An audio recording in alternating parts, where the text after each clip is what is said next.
Oh, okay. Okay, we need to get moving here. Let's start with the roll call. Oh, and we do have Karen. Okay. You want to join up? There is a chair up here for you. You'll just have to kind of slide over a little bit. It's nice to have everybody up, so thank you. Okay, we're going to start with the roll call. I'll start left to right. Lansing Duncan, 3rd District. Rob Knight, 4th District.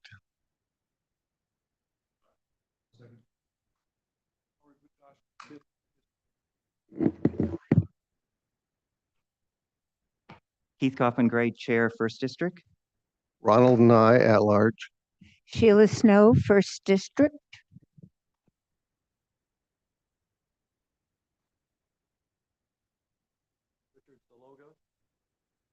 Randy Malcolm, 5th District. Okay, we have a quorum, and it looks like everyone is here today. Well, we'll start with the minutes. On your, again, the minutes were put on the agenda today on your dais this morning. So those are the new revised. Mr. Chair, I think we need to do non-agenda public comment first. Oh, I'm sorry. I'm very sorry. Is there any public comment that has that for anyone that wants to speak that has nothing to do with on today's agenda? We have not received any requests to speak. If you would like to speak on an item not on today's agenda, please raise your hand in the chat. Seeing none. Okay, thank you, Jonathan. Okay, now we'll move to the minutes for May 13th, 2024. I again want to thank Commissioner Duncan for doing the revised minutes ahead of time. So what you're seeing is with his Commissioner Duncan's edits already in the revised minutes.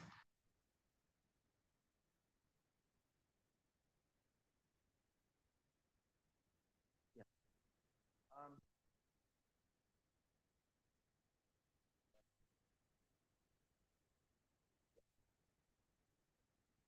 8, title of it. And information, is it Montecito?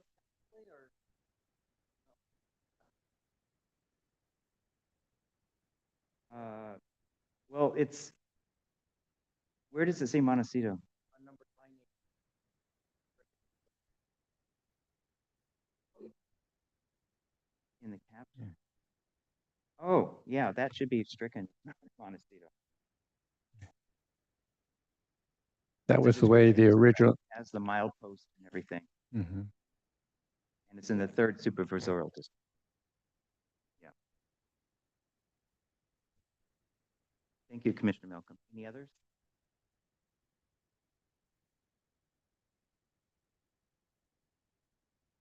Any other commissioner comments on the minutes? Commissioner Duncan?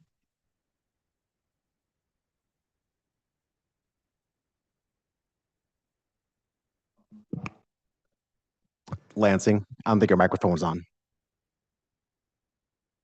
There you go. Okay. Then I'll repeat myself and say, I'm going to move that the HLAC adopt the minutes of May 13th, 2024 as amended. Okay, we Still have a second. move, second. Any further discussion? All in favor of accepting the minutes, say aye. Aye. Aye. Oppose? Abstain? We have one abstention. Okay, thank you very much. Okay, we'll move on to number 4, the staff update. The Planning Development HLAC staff will provide a brief oral announcement on report of items general interest to the commission and members of the public. Do we have any staff updates today? None from staff. Thank you. No staff updates? Okay. Okay, well, let's move on to item number 5. This is chair project discussion. The County Historic Landmarks Advisory Commission will discuss funding potential historic projects, supplemental letters, information received, and subcommittees that have been formed.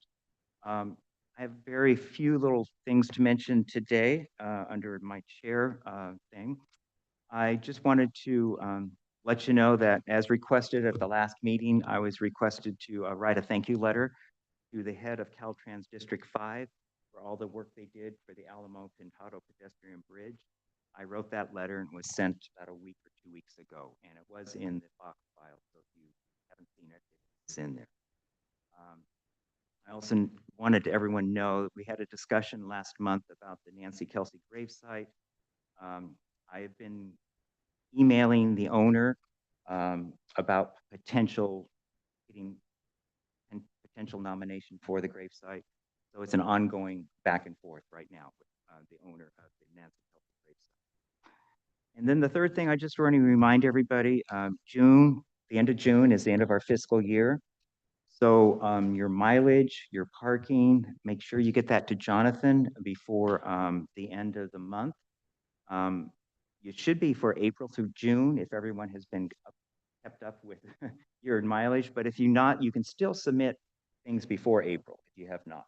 But there's a form Jonathan has. Jonathan, make sure that everyone has that form. Maybe just resend it. Absolutely. That way everyone will have the form. And just remember, the mileage is not what you calculate on your odometer. Just Google the distance from your house to the meeting, and you can print that out or put that amount, and that's the mileage that they'd like to see when they. And that is my chair report for today. Mr. Chair, Yes, I have a question. Mr. yes, Chair. go ahead. There were two projects under consideration for designation. One was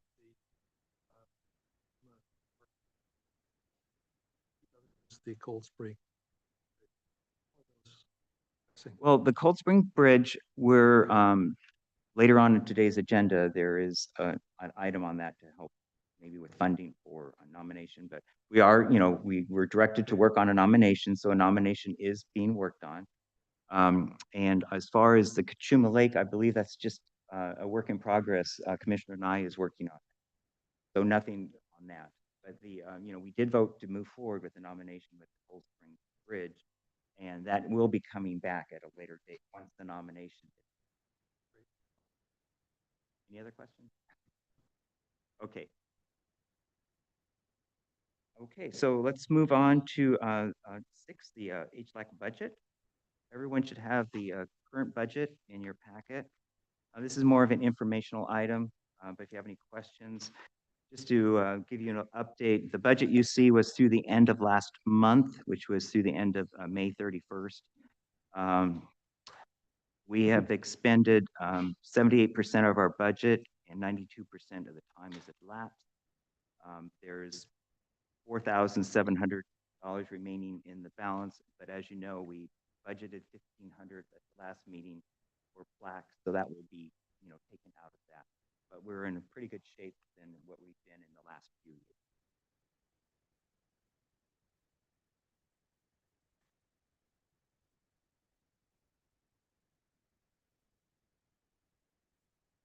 Any questions? Okay, let's move on to district reports. Item number 7, do we have any reports, district reports?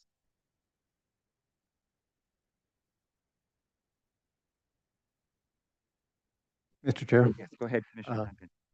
this seems like the appropriate time to announce it.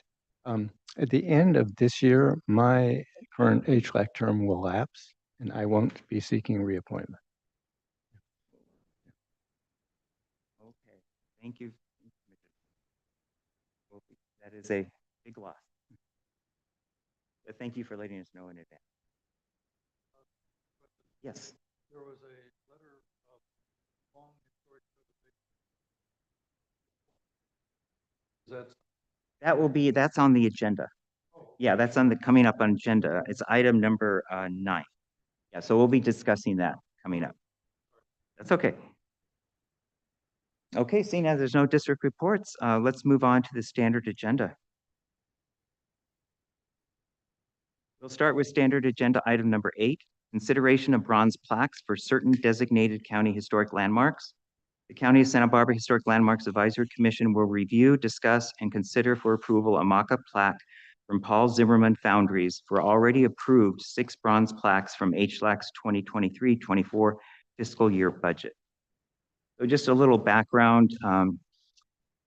Last month's meeting, May 13th, we approved to spend $1,500 with a potential 10% to cover unexpected costs for 6 bronze plaques from 2023-2024 budget. We asked to come back with a mock-up of one of the 10x7 plaques, and there was also a request to see one with a seal. Now, the Foundry did do a mock-up with the seal, and they did not have the county seal. They have on file, because they work with the city of Santa Barbara, they had the city of Santa Barbara seal. And they sent us the mock-up. They also said, though, that they can only do a seal on an oval plaque. They cannot do a rectangular plaque. So the mock-up they sent was an oval plaque with the city seal. And unfortunately, it was put in your packet, and it was not supposed to, because we don't have permission to use the city of Santa Barbara seal. So please destroy your mock-up, because it is not supposed to be out there in the public. So what we're down to is the only way we can do a seal is with an oval plaque. So the subcommittee for the plaques, we went back and forth with the Foundry. The one that you see on your screen is the correct mock-up plaque that we had for a 10x7. The lettering for the name is twice as the size as what the Santa Barbara County Historic Landmarks number 30 is, to give it proportion. Jonathan also will have a couple of pictures of our current plaques. You could put those up so they can see what our current plaques look around the county. These are old, so you have to kind of blow it up a little bit. This is a reverse mount plaque, which is what we're going to do. As you can see, there's no screws or anything in the corners. So you can see what the mock-up is very similar to what our old plaques are that are out in the county right now. And then there's another picture of one with a front mount. So the idea is we're not doing front mounts anymore, just because there's a chance they could be stolen. You see it that way. There's people steal plaques. So the Ballard one is an older one, but you can see they're both very similar as the wording. So today we're just approving, if we approve the mock-up that was there, and I know we had a discussion about the seals. So the other thing about the seal, we found out through county council is we are not authorized to use the county seal. We would have to go through, the higher ups to get approval to put a county seal on our plaques, which would take time. And so that's another issue with the seal. So let's, questions, go ahead. Yes, I had a question about background. Personally, for the one that's now, the other one with the brown letters. I think they're both a brown background. I think it's just that the one is a lot older than the other. Commissioner Duncan, can you, because Mr. Chair, having worked as a sculptor, I have some idea of what they're doing here. So what they do is they patinate the entire plaque, but then they burnish, that means polish, off the letters, and so they're brighter. In a newer plaque, there's going to be more contrast, as you can see in this one that's on the screen right now. The older one, you start to see corrosion and a little bit of a patination of the letters themselves, and then there's less contrast. But the ones we'll be getting that'll be new will look more like this. They do have a choice of brown or black. yeah, they do ask a background of black or brown, but all of ours have been brown. And That's the closest to the natural patina that bronze would take, unless you're right near the ocean, in which case it's going to turn a little blue-green. Mr. Chair? yes. A question. This plaque that we're looking at on screen, Mm-hmm. black or brown, whatever, it seems to be a texture in the background. And that texture looks to me either like leather or a patina, some staining. Which is it? And I would like the background. I think it's leather textured background that makes the plaque look older and more, or it's a part. Anyway, I'm in favor of that. Not the little screws. Right. I think that's all how they come. I mean, we can ask that for sure. It'd be nice to make sure that, Yeah. rather than just plain. Right. So what we need just to move to, or any more discussions, because we were talking about the seal. And if we, I do have a question. yes. So the plaques, rectangular, Mhm. go on designated buildings, property. They go on buildings They can be buildings. We have few on rocks. or rocks or Yeah. whatever. So what is the seal the same as a plaque, or is it for different, is it to commemorate a different type of landmark, or is it the same? Well, the seal was just a request from one of the commissioners at last month's meeting that they wanted to see what it would look like. And we thought at the time, we thought that you could put it on the plaques that we have now, but the way the lettering is, it doesn't work out visually. You know, it has to be they only do seals on oval. Right. This is a comment. I Yes. like the seal. It has a certain authority. But I like this because it's plain and simple, Mhm. and because it accommodates two lines with clarity. And I would prefer that this become our standard. I think that's, once we get this lettering in their system, whenever we order plaques, it will be based on, so there'll be continuity going forward. And those 6 plaques that we ordered will all be based on this. If we decide on this mock-up, it will be based on. Could we have the mock-up of the Hartley House instead of the Ballard on there? Because that's the one we're looking at. Yeah, sure. You want to go back to the Screen. mock-up? I mean, this is not the first one they sent us. Our subcommittee went through 2 or 3. We made sure that the asterisk between the numbers and the asterisk of the landmark were together. The first one, they had a space between the two. And then the first one also had the lettering for Santa Barbara County was a little bit smaller than the main lettering of the nomination, but it was hard to distinguish that they were different sizes. So as you can see, it's pretty obvious that the Santa Barbara County landmark is half the size of the nominated property. I'd like to make a motion Okay. that we accept the mock-up that has been provided us that has the Hartley House info, and that we approve the ordering of 6 bronze plaques for in this year's budget. You have a second for that? I'll second that, Mr. Chair, and just add one thing. This is also consistent with what our wooden signs look like too. We're providing just the same information. Okay. And open for discussion, Commissioner Lupass? So just to make sure, 6 plaques, that's fine. If they run 6 plaques and we find something wrong, we've got 6 plaques, would it be prudent to have them make one mock-up, partly like the other, which has the texture and has the color, and make one and make sure it's right, and then go ahead. That's just a suggestion. Yeah, we would lose our funding because we have June 30th. We lose our funding And after this month. we'll spend the money that we. So spend the authorized. money, order the 6, Right. but ask the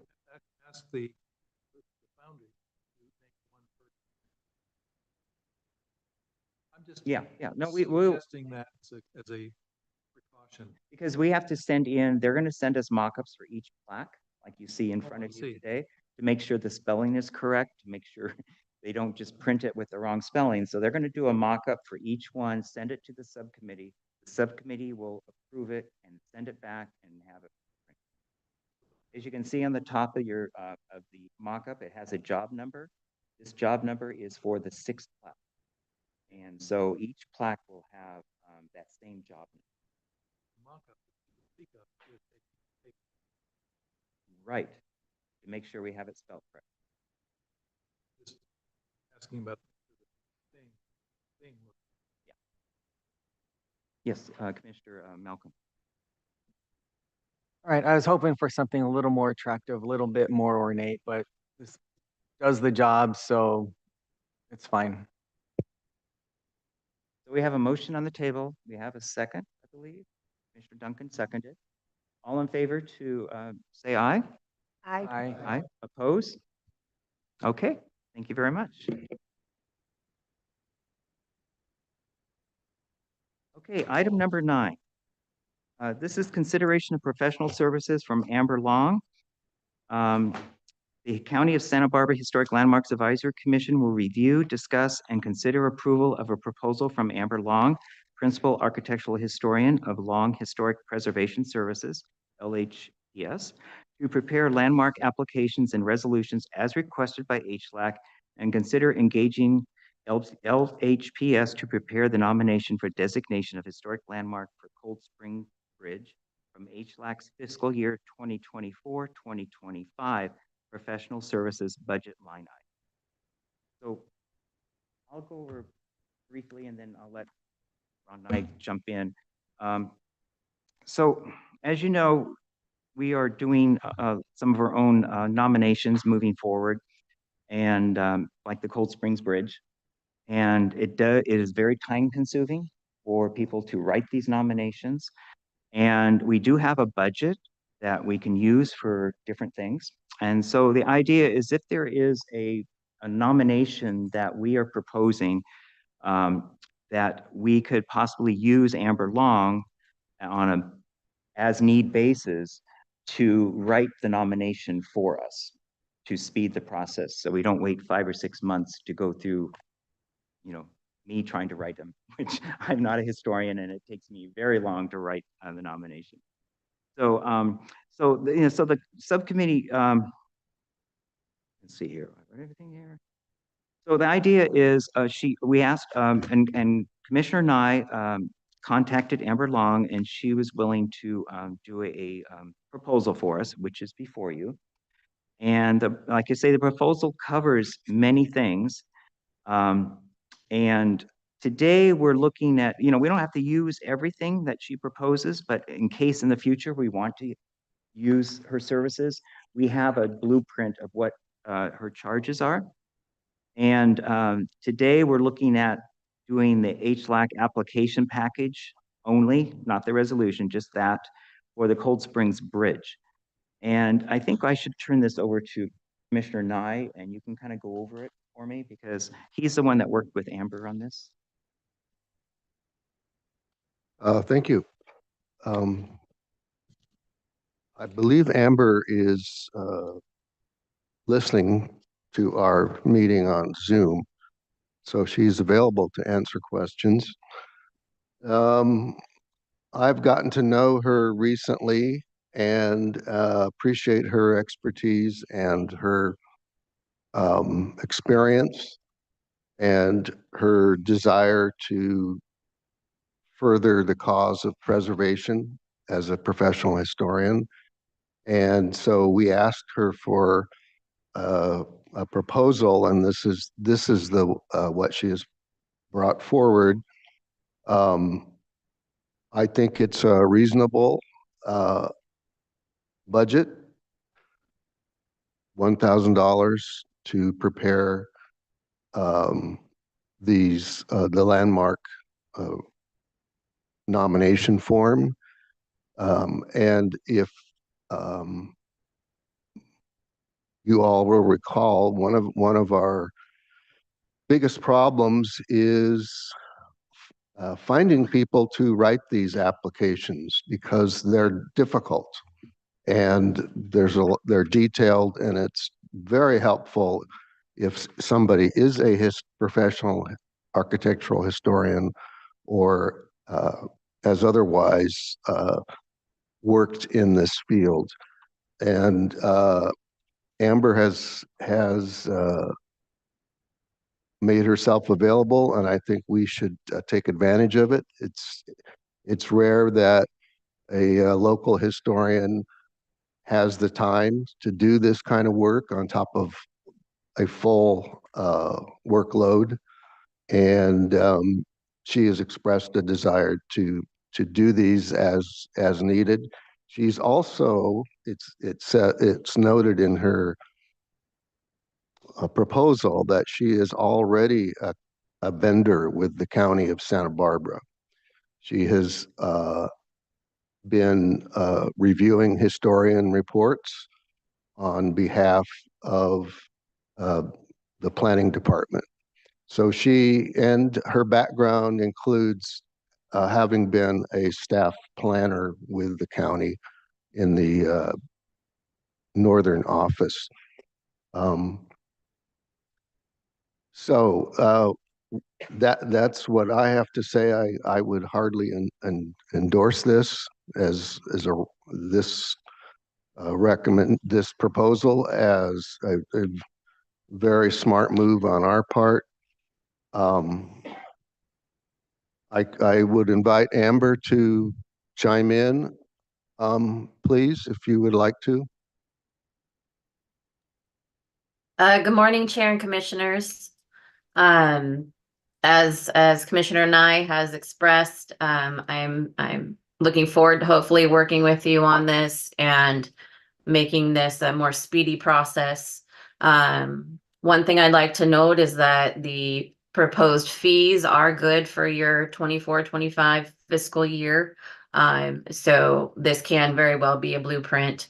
And then it also allows for things out of scope, perhaps, that pop up unexpected. It allows for that as well. And I'll be interested in your questions. I could expound a lot, but maybe we should focus on your questions and I'd be happy to answer those for you. Thank you very much, Ms. Long.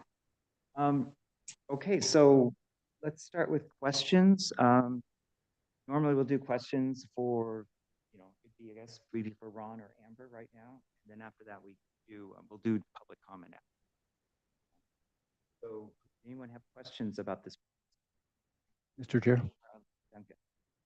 Duncan? Yes, a clarification. At one point here, you speak of a cost estimate and schedule. And then on the other side of the page, when you actually list this amount, it's listed as a fee. So, and then it says all fees are based on time and materials. And then it says any overages beyond the fees in the table will require prior approval from the HLAC and be charged at the hourly rate. So what I'm unsure of, does that mean is you're going to charge a $1,000 flat fee for putting together an HLAC nomination? And then it's only after that that you'll have specific time and materials that may or may not be added to the bill based upon approval. Thank you, Commissioner. So the fee is based on time and materials. The way I've set it up is that's a not to exceed fee, but will still be billed to you on time and materials. And then if something unique comes up that requires an additional need, that will still be at the same hourly rate as the particular fee for the particular item. This was intended to, provide solid decision-making ideas. So that's the way it's set up. It is a time and materials fee. It is a not to exceed fee as well. And then if there are other items that come up as needed, an hour here, an hour there, it is still the same hourly rate as you see under additional needs. So everything is being done at that rate. Oh, so that if in fact you're able to complete a nomination, it's relatively simple and all the information is provided you and it takes less time and materials, we might end up paying less than 1,000? That's correct. Thank you.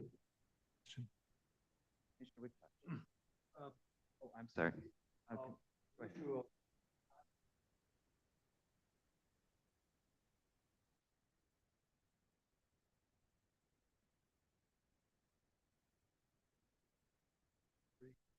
That's-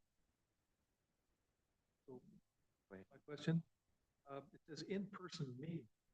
And Ms. Long, do you anticipate that in-person meeting would be required in case of every plaque?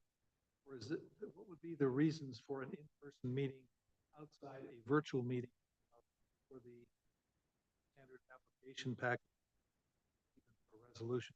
Need to visit the site for some reason, or there need to be a person meeting with the commissioner? My apologies, I only caught a portion of that. I believe you're asking about the in-person meeting and whether that would be required for each resolution package. Is that correct? Yes. Okay. No, that is not necessary. So under the HLAC application package, we've already assumed 1 hour of virtual meeting time. So this would be in the course of a year, if there's a specific and compelling reason to come and be there in person, that is what the additional fee would be. But again, this would be based on what does the commission need? What does it require? So that's why it is a separate line item.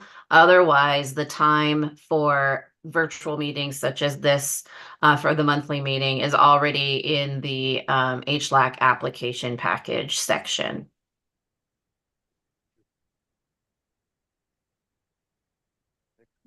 Questions?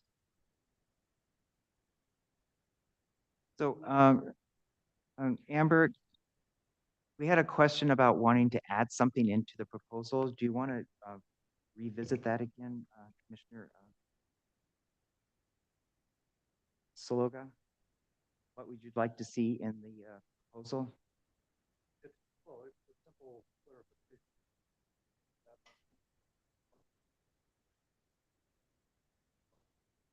My apologies, I cannot hear. Just make sure we're Under the cost estimate and schedule of your letter, if it could somehow state that the fee is a not to exceed fee. Yes, I can absolutely add that. Thank you. Any other questions? Let's move on to public comment. Is there any public comment on this agenda item? I have not received any speaker slips for this item. If anybody wants to comment on this item, please raise your hand in the chat. Seeing none, no public comment. Let's move on to Commissioner comment. And if we could just remember to speak into the microphones.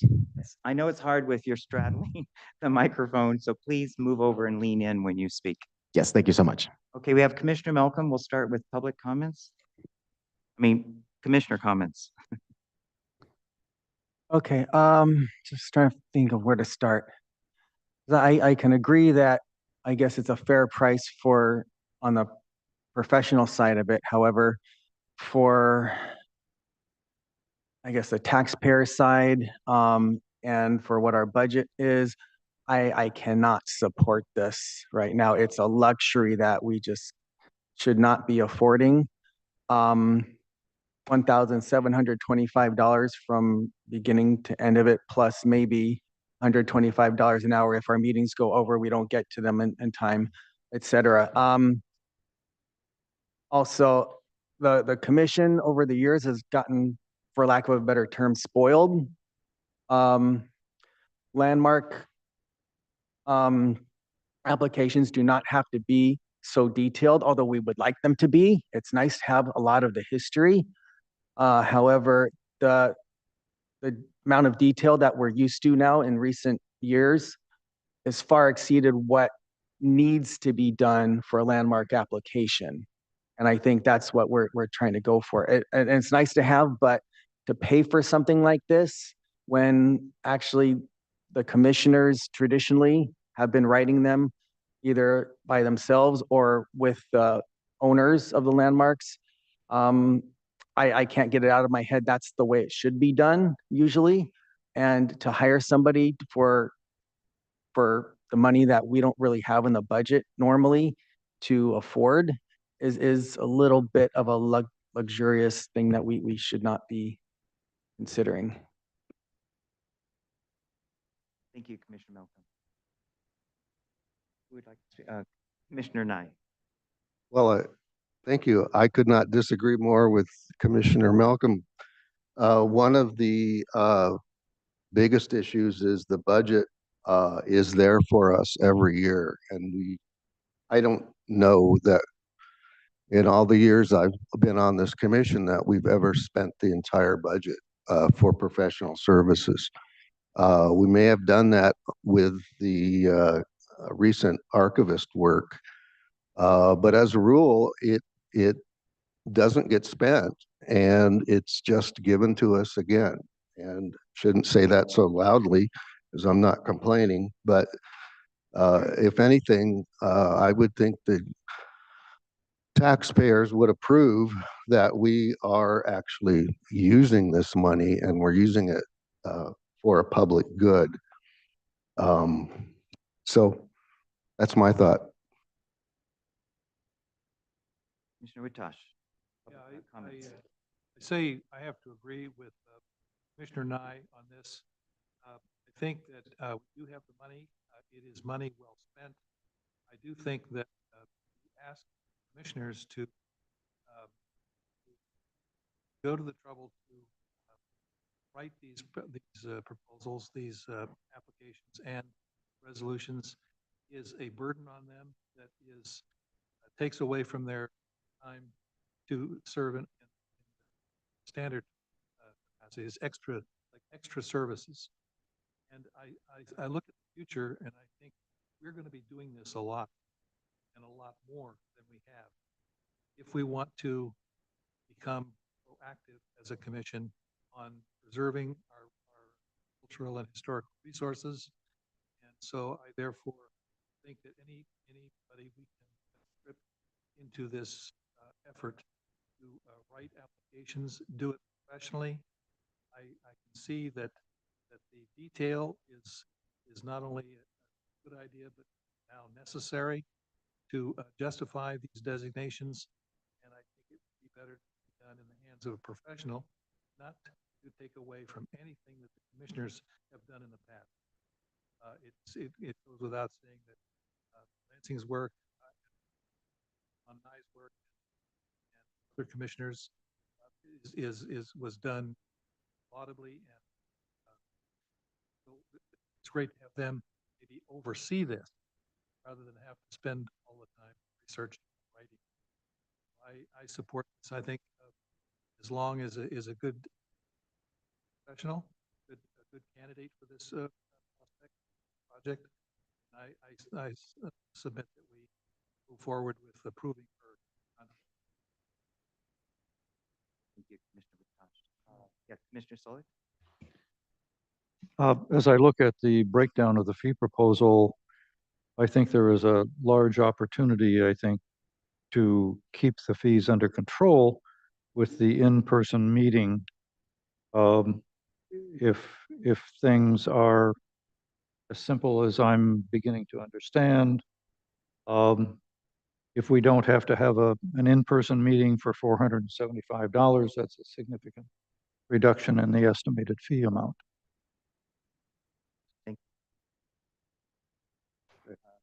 Commissioner Nye? Just quickly, the amount for the in-person meeting is because Ms. Long lives in Santa Maria, so it's a long drive here, and I don't think any of us envision the need for a personal meeting, but it's there if she's willing to do that if necessary. And Mayor? Okay, Commissioners, no comment? And if you look at it under additional needs, it always says with prior HLAC approval. So that's one thing to keep a handle on it. And the other thing is, remember when we had the Moody Sisters building that we wanted to move, all these people were submitting these handwritten reports to us, and they couldn't be expedited efficiently because they had things missing.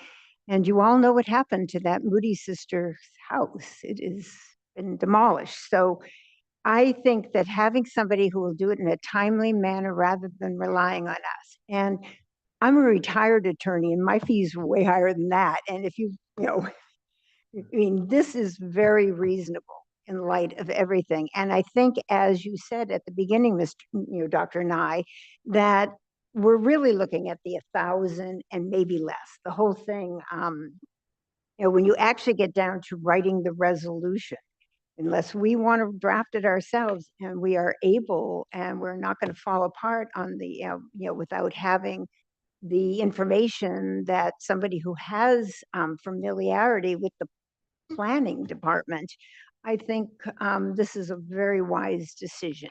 And it's not like we're going to be doing a lot of them. It's just that right now we are looking at, the Cold Springs Bridge. We have things that we would like to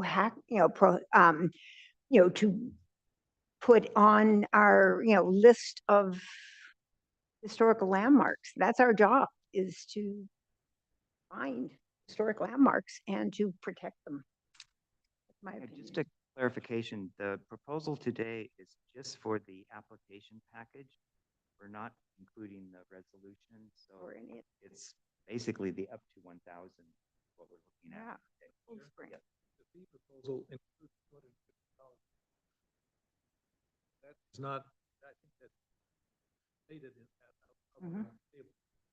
So 1,000 for the application, 250 for the resolution.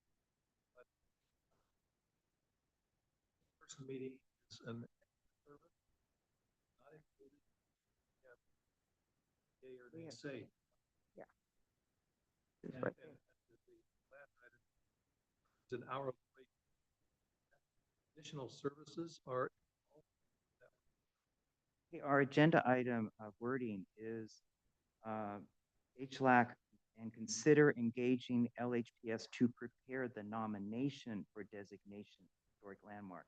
It does not include the resolution. that would be, that's what it states. Her proposal includes a allocation of $250 for resolution if and when her. Right. So when we approve her contract, we're approving that.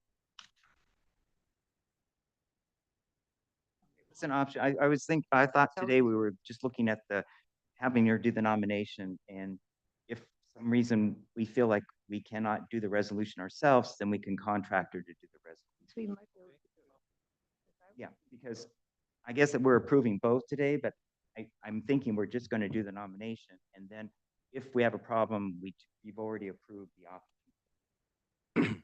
So, to be clear, this is her contract. She's going to amend the contract to include something not to exceed, but the contract proposal includes the resolution. Right. And we're moving ahead. yes. Then we just, as an as-need basis, if another That's fine. nomination we want to do, they'll come back if we want to spend the money and have her. Commissioner Saluga. Yes, as an architect, I've dealt a lot with consultant services. And rather than trying to deal with this on a piecemeal issue, one step at a time, I think we ought to approve the total package here. And then whoever is working with her on this can monitor the services that are on an hourly basis that might be contingent. Second. Smart. We're still on commissioner comment. So any other commissioners want to speak up on this? Sorry, just really quick. Howard, would you mind moving the mic a little bit closer to where you are? People online are having a little bit trouble hearing you. If the mic can come a little bit closer. Okay, Commissioner Knight, go ahead. Yeah, I just like the idea of establishing the relationship with a local historian. Seems like we're looking at designating more landmarks in the future on our own. And I think this is a resource that could be very helpful moving forward. Okay, go ahead, Commissioner Duncan. Mr. Chair, yes, having completed a rather elaborate nomination myself and worked on a lot of resolutions, I know that there can be a fair amount of time and research involved. I think this is reasonable, and she's not lowballing us in that she's realizing that some of these may take more. But I like the fact that in actuality, it's based on time and materials. And so that if something is simpler, we'll pay less for it. But I think we need to be able to avail ourselves of this service. Obviously, that's why the professional services line was built into our budget. Um, and I think in some cases we'll spend less, but it's definitely going to help us fulfill our mission.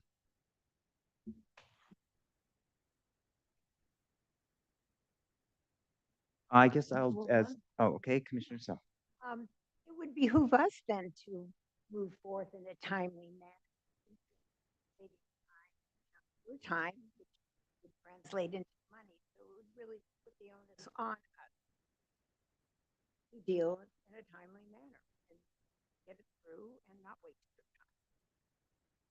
time. Okay. Okay, as chair, I guess I'll do my the final comments. I agree with the majority here that we should move forward with this. As stated, we are going to be having maybe some more nominations being brought forward by us as a commission versus outside bringing nominations. And this will be a way that we can speed these through and not burden all the commissioners with all the extra time. It does take a lot of time to draft these. So I approve, I definitely approve with this proposal. And like I say, if we want to add other things as we're going, today we're approving the contract and also having contract her to work on the Cold Springs nomination. I guess we need someone to move forward to accept this, and as with the amendments that we added into the contract. Who would like to? So move. Well, Commissioner Duncan, do you want to read the? I could take a stab at it. Okay. If you like. go ahead. I move that we approve the proposal letter dated May 22nd, 2024. From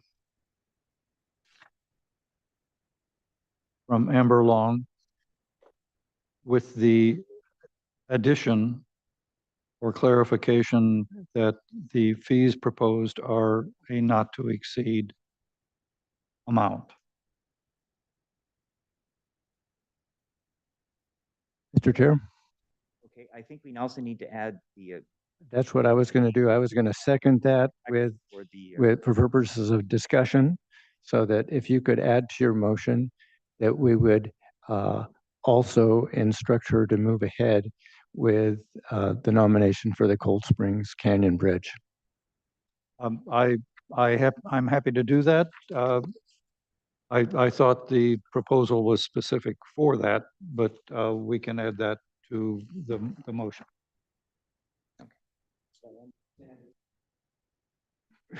As I understand it, this proposal allows us to continue work after that project would occur and gives us a framework, but that now specifically we'd like her to start on the bridge. And that's why I suggested the amendment to your motion. Understood, and I accept your amendment. Okay, so we have a move, we have a second. Further discussion before the vote. Commissioner Malcolm. I'm getting the purpose of this is because it's a long drawn out thing. It could take months to write up. However, again, these packets do not need to be as elaborate as we're used to. If we're trying to save a building, a place, or something from demolition, it is quite appropriate to drop something really quick, a quick synopsis of the history, of the background of something, get it approved, and Ann will correct me if I'm wrong, but after approval, we can amend it in the future if to be something more elaborate. But if expediency is the thing here, then I still believe it's a luxury to afford professional services like this, where we can do something quick and brief in order to save a property and become a historic landmark, and then amend it later. So that's my point. We're now into, we have the nomination on the table, so it's about the nomination. So, Mr. Chair, Mr. Malcolm raises a good point, and this contract with Amber Long does not preclude us moving forward without her if there's an emergency required. If there's an application that needs to be, as you say, written quickly by one of us, that we can do that. Because it's up to us as to how we want to proceed. So that option is still available if necessary. Chair, we're in discussion on a motion with a second, right? Yes. So going back to the conversation about the contract itself and understanding that it's about Old Springs Bridge in this case.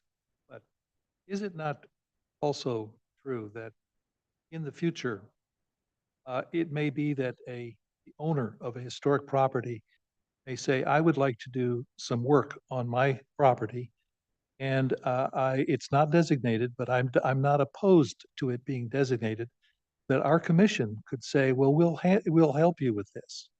And we have a historian who writes applications and resolutions and so forth, and we can help you with this, and we'll take care of the cost of that. On the other hand, you may have an applicant for a property, it's a historic property, that says, I don't want my property designated. And we say, we don't think so. We think we need to designate your property, in which case we would have the resources and the person to write up that resolution and application anyway. So we would be covered in both cases of a property owner who wants to or does not want to. I like that. I would like to have that ability, our commission to have that ability to move forward with designations if we think that, if we deem them essential. That's all. That's just discussion. Doesn't change the. We have a nomination, we have a Mr. Chair, call for motion the on question. floor.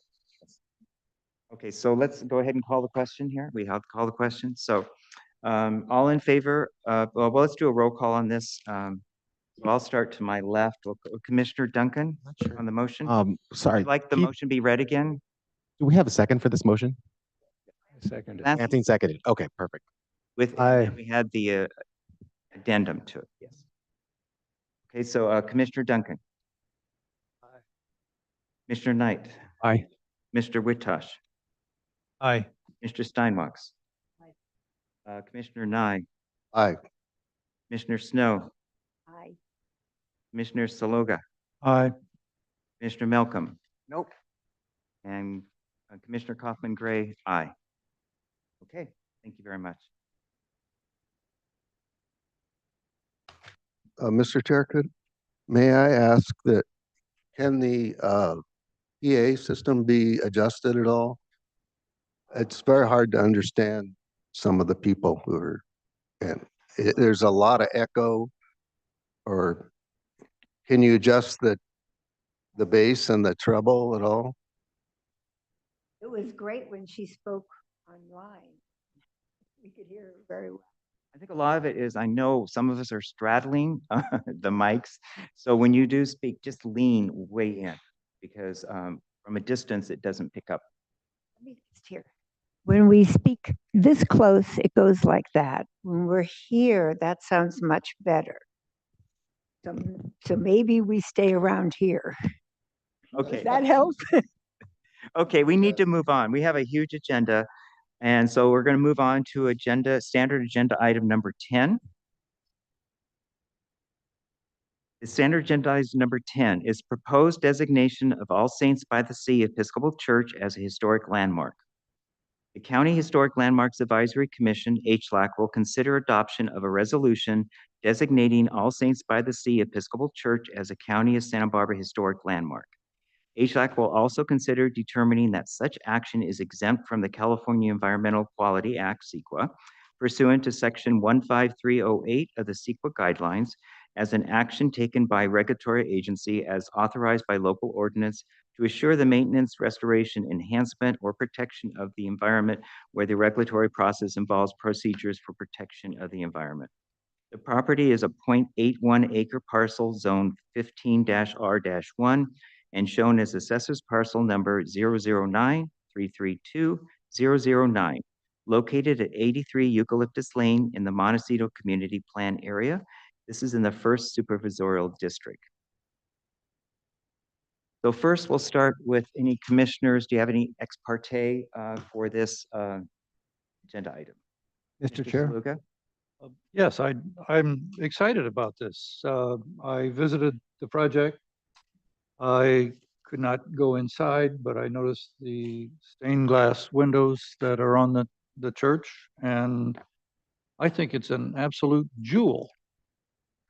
And as long as the people that own the property are not objecting to it being declared a landmark, I suggest that we just do it. Okay. Any ex partes? Other ex parte?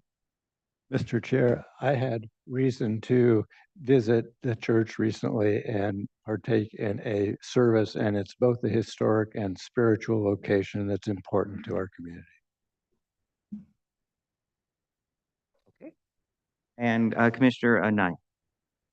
Yes, I have consulted with the historian Amber Long on this property, and she indeed was the historian retained by the church to write the nomination. And I also wrote the draft nomination on behalf of the Landmarks Commission. Thank you. Thank you very much, commissioners. I'll just do a quick background before we move on with any questions. As the nomination that's before you was submitted by Amber Long, who's a principal architectural historian for Long Historic Preservation Services. That was done on April 22nd, 2024. The chair did a required 30-day peer review, and it was completed in May 20th, 2024. And the resolution, as Commissioner Nye just mentioned, was drafted by Commissioner Nye, and this will be discussed with the nomination. So we actually have two things in front of you today. We have the nomination that was, like I said, by Amber Long, and then we also did a proposed resolution. Sometimes in the past, we've done two separate meetings. We've done the nomination, and then we'd come back and do the resolution. And so this, we have before you both together. So if there is a possibility that if we approve this, it could move on right away to the Board of Supervisors instead of having to come back. But that's a big if, because we have a lot of things to discuss today. So anyway, I just wanted everyone to kind of know why there's two things here instead of just the nomination. Is there any clarifying questions for the commissioners on this?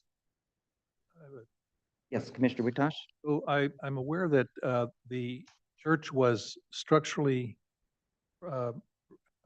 retrofitted to bring it up to seismic codes, and there was a great deal of removal and replacement of material, but I would say that in kind, so that it basically retained the same physical and architectural character of the original.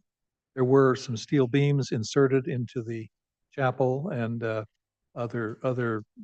some changes, but I would like to know in the opinion of Amber Long whether these upgrades would had any. Actually, on Post Hazeltine did the report, whether those structural upgrades impacted historic resources, and whether the chapel is, for any reason, the chapel and the other buildings on the premises are okay to move forward with a nomination. Well, I think we let's have the presentation first. And I believe it's probably Amber Long that's doing the presentation since she wrote the nomination. So let's do the nomination and then we can ask those questions to her. And then if it has to do with the original historic report, then we can also see if she can answer that or if Post Hazeltine. So Amber Long, are you doing the presentation? Oh, okay. Okay. I see Post Hazeltine's in the audience, so we'll have that in case you have questions. So Amber Long, would you like to do a presentation of your nomination? Yes, thank you. I do want to make one comment before we move forward.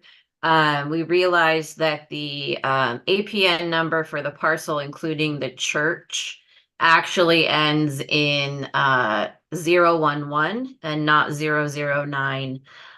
So that will need to be updated in the packet in the resolution. And when we look at the Post Hazeltine report, that as well. See. I'm just pulling up my documentation. One moment, please.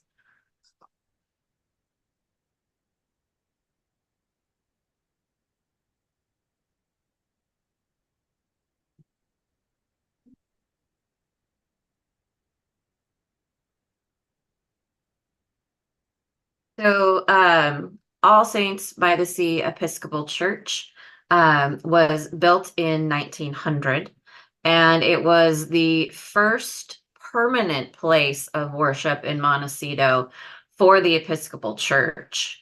And in Post Hazeltine, in 2015, they evaluated the church and they found it eligible for its architecture, which is a combination of craftsmen with Gothic revival elements, and for its architect, Arthur Benton. And Arthur was a well-known architect, and he had a particular ecclesiastical style where he combined these two elements. The church has done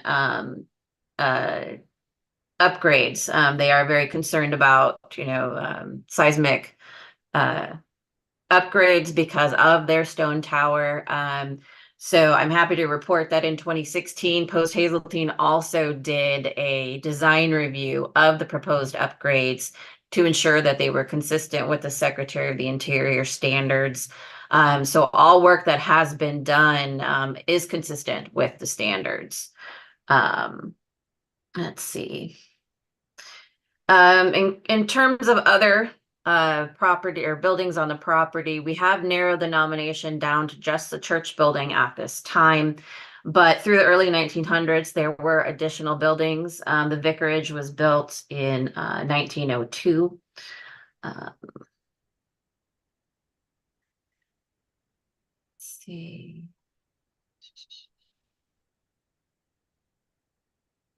My apologies, give me one moment. So the seismic refit did do some interior alterations, but as the commissioner mentioned, they were primarily steel frames and some ADA accessible upgrades as well. All of those were reviewed by Post Hazeltine, and we've confirmed with the church that the project was completed as proposed and reviewed by Post Hazeltine. Okay, here I am. So the bell tower itself, the bell was actually put in 1901. The vicarage was built in 1902. The majority of the stained glass windows came in by 1910. So we have a combination of stained glass windows and leaded glass windows as well. There was an earthquake in 1925, but the church was actually rebuilt at that time. In 1929, we had some interior remodelings. And then the trusses were put in, excuse me, in 1930. So the building has a period of significance from 1900 when the first part was built to 1930 when these other additions and interior changes and repairs to the church from the earthquake were completed. And so that is how the evaluation, how it's based. We do find that the building is eligible as a as a landmark for under 3 of the different landmark criteria. Because it was designed by an important architect, and that's Benton. It's associated with particular architectural style, which is the craftsman with Gothic revival elements, and it does embody outstanding design, detail, and craftsmanship.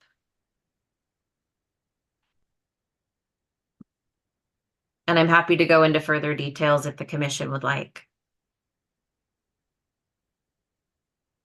Thank you very much, Amber Long. Okay, you have any questions, Ms. Long? Mr. Chair? Yeah.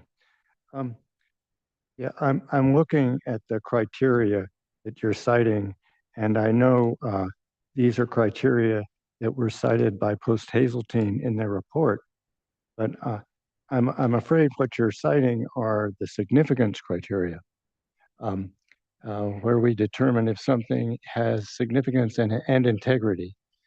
And I see, I can tell that because you're listing them by number. And the criteria we actually really need to look at are those that are listed within Chapter 18A.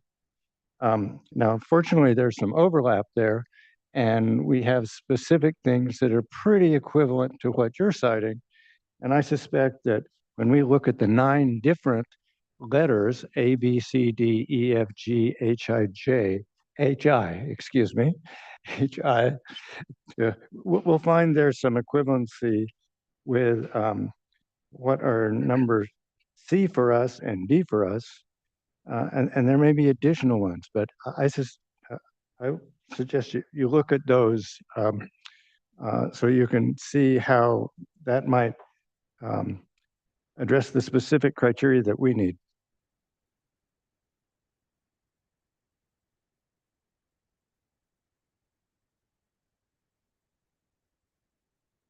Commissioner Mr. Chair, if Mr. Duncan is finished, I've got egg all over my face because I peer reviewed this and I was reading for content and not for that detail. Ms. Long, I believed, used the state criteria in the application. And as you rightfully point out, we expect that we're required to use the county criteria, which you enumerated, but there is overlap. So this is not a deal breaker, I think, for the commission. The property does meet at least 3 of the county's criteria, and it's only required technically to meet 1. So I think we're in the clear on this. I have a question for County Council. Is it possible to amend the nomination today and still move it forward as amended with the changes, back to Chapter 18A requirements? Yes. Okay, thank you. And we have Amber Long's hand up in the chat. Okay, Amber Long, do you want to speak on this? Yes, thank you. So I have pulled up 18A, and I can propose the equivalent sections of that ordinance if you like. Great, thank you. I think that's what we'd like. We don't want to, if the commission wants to move forward, we could still move this forward to the next level, which would be the supervisors with amendments. Before the Board of Supervisors meeting, those changes could be made into the nomination will be brought to the supervisor. So we're still on questions here for Amber Long. Okay, Commissioner Witosh. So my understanding is the application, the nomination includes the church built in 1900 and the vicarage in 1902, or not the vicarage? I believe, Amber can correct me, but I believe this is only the church that we're looking at today. It is only the church, but I believe the original vicarage was actually incorporated into the church at a later date. So it was connected between in that period of significance. So today's vicarage is not the vicarage that we're discussing here. We do have representatives from the church, I think, in the room with you and online, if I have said that incorrectly, but that is my understanding. Bottom line, vicarage is not or is a part of the nomination. So the vicarage I mentioned is now part of the church. So the 1902 vicarage is now the church. So that was an explanation of as the church expanded through that period of significance, it absorbed that vicarage. So today's modern vicarage is not part of it. It is just the church building that you see, which is now, of course, has encompassed other things over time. But what you see today as the church building is what we're discussing. Thank you. And we do have a representative from the church as well here, if you have any questions for her. Anyone have any questions for representatives? We will get to public comment shortly too.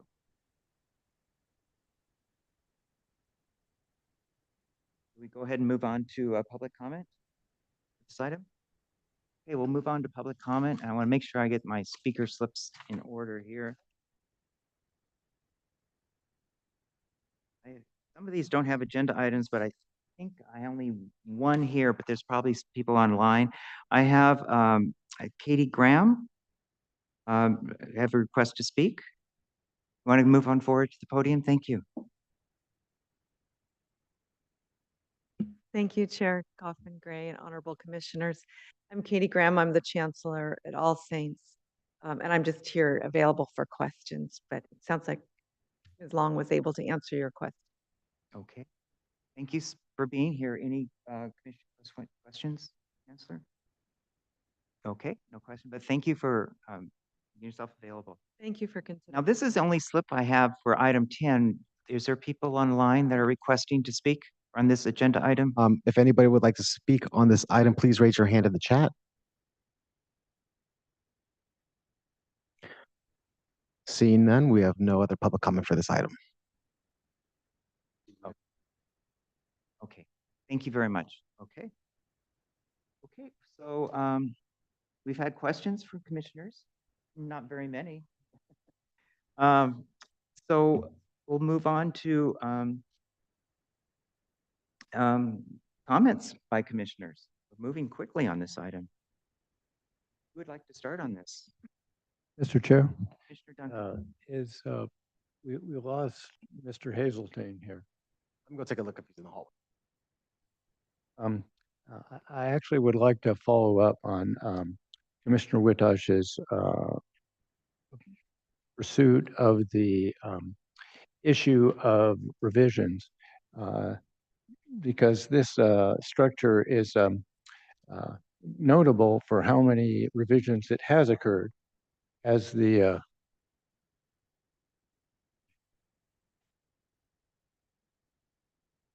Tim Hazeltine from Post Hazeltine Associates. Hi. I'm sorry, I was out in the lobby. What was the question? Thanks. It's going to be for me.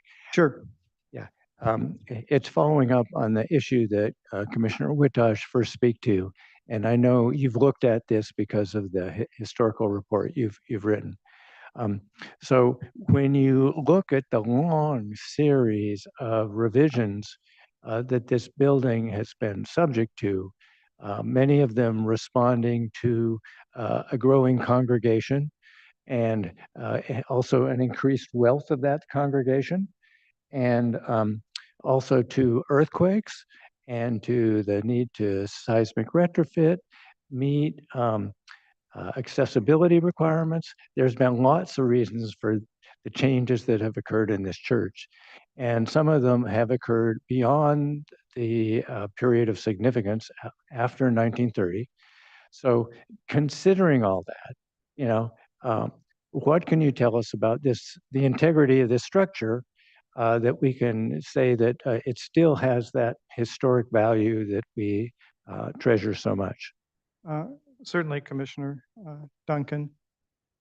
The building has undergone a long series of alterations, which I believe were delineated in our report and also I'm sure in Amber's nomination to. But what it does retain is most of the essential features that identify its architectural style and its historical associations. And that would be the tower. And the tower was dismantled, and that was one of the reports that we prepared.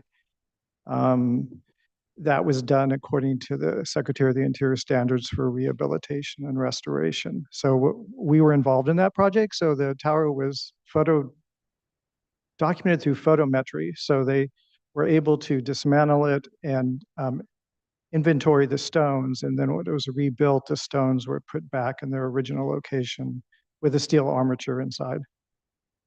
Other changes have basically increased the width of the church in some areas and reconfigured the interior. But what has survived is almost all of the stonework. The principal elevation is fairly intact with the baptistry on the center facing towards Eucalyptus Lane. And the overall form of the church and its particular type of gable roofs and the stained glass windows, which now are character defining. The shingle siding. So there have been many changes, but there's sufficient of the original materials to convey the historic design. Obviously, it's not. It's pretty common with churches often to have these types of modifications. And in this case, as has been noted, the church has expanded its membership over many decades, actually over almost 100 years now. It's 2024. So, but there's enough there to convey Arthur Benton's design as well as the architecture of the building and any relevant historical associations. Thank you. Comments from commissioners? Could we move up the photos a couple more? There's some Hi, closer. everyone. Mark Barton here at Sandy Hook Promise. On December 14th, 2012. Hello. Oh.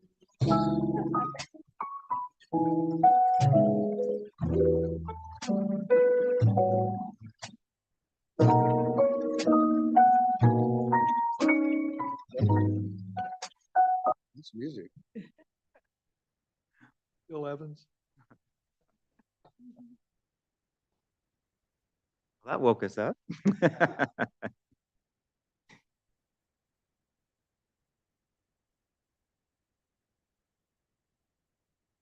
So I'm not.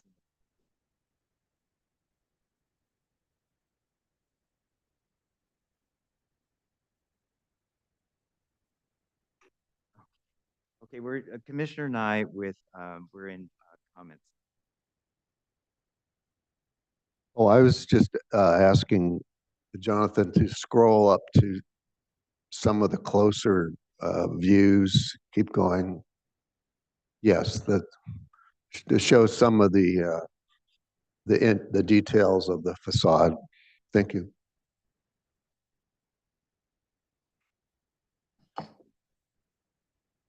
Well, since I have the floor, this is an outstanding property, and having this proposal brought forward, this application was quite a privilege for me. I've been in that church, but reading the reports and the applications opened my eyes and reminded me of the absolutely outstanding architectural and historical value of this building. And it has to be the top landmark eligible property, perhaps, or at least near the top in the entire county and in Southern California, in fact. And the fact that it has been altered over the decades, it's always been done in a very tasteful and appropriate way. And I am thrilled that we are moving forward on landmarking this property. Thank you.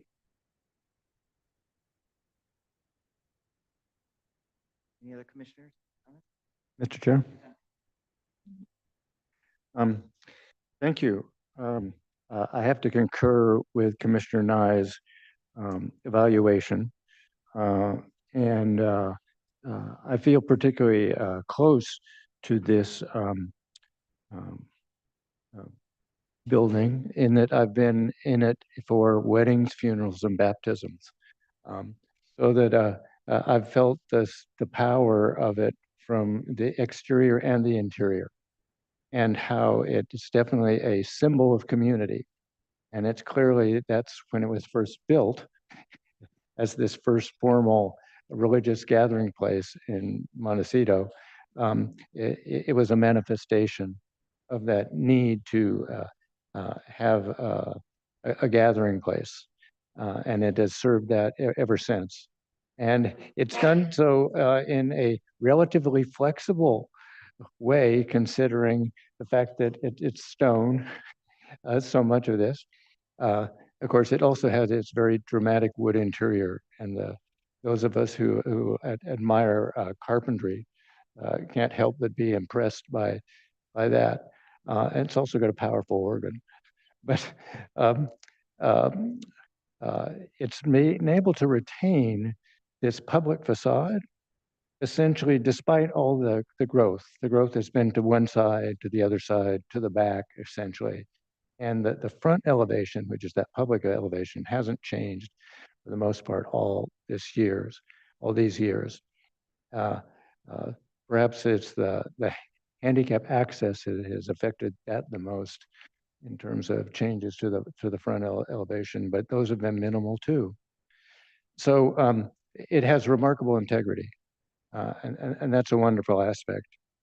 I think when we look to the criteria we have to look to, we can easily say that A, it exemplifies or reflects special elements of the county's cultural, social, economic, political, archaeological, aesthetic, engineering, architectural, or natural history. So I think it meets criteria A. And it meets criteria C. It embodies distinctive characteristics of a style, type, period, or method of construction, or as a valuable example of the use of indigenous materials or craftsmanship. And it meets D, because it is representative of the work of a notable builder, designer, or architect. And I think it definitely meets F. And that's one of the things that resonates for many of us. It has a location with a unique physical characteristics or as a view or vista representing an established and familiar visual feature of the neighborhood. It is a landmark in that generic sense of the word. So I think we can see that it meets A, C, D, and F. And if you mine some more, you could probably find some more of these criteria. But I feel comfortable with the strength of the building itself and knowing it meets those standards that we have to have when designating a landmark. I think there are a few minor corrections that we'll have to make sure we call out going forward so that the package is complete as it moves to the Board of Supervisors. Thank you, Commissioner Duncan. Other commissioner comments? I don't have anything more to add. So I agree with everything that's been said about the eligibility and about the quality of this landmark. I'm surprised that it hasn't been designated long ago. I've been in the church many times and I've only had one thought in the church. This is a landmark. I am standing in a landmark. So this is only fitting, and it's kind of like a prize. We finally got it. It's great. Support that. Any other commissioner? I'm Commissioner just Snow? curious, are we going to now move in on the nomination and What? then on to the resolution? What, this is together, we would be doing a someone would do a move to approve the nomination with the resolution as a historic landmark with amendments. And then we can vote on that today and move it on to the Board of Supervisors. Because amendments can be done before it gets to the supervisor, as long as we approve the wording today. That's, we can get to. When do you think? Yes.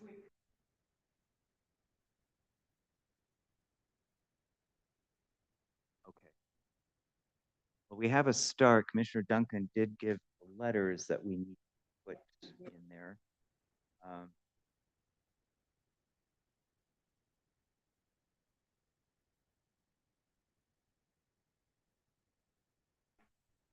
While we're waiting, could I ask representatives from the church, when would the church might be open for just casual walkthrough?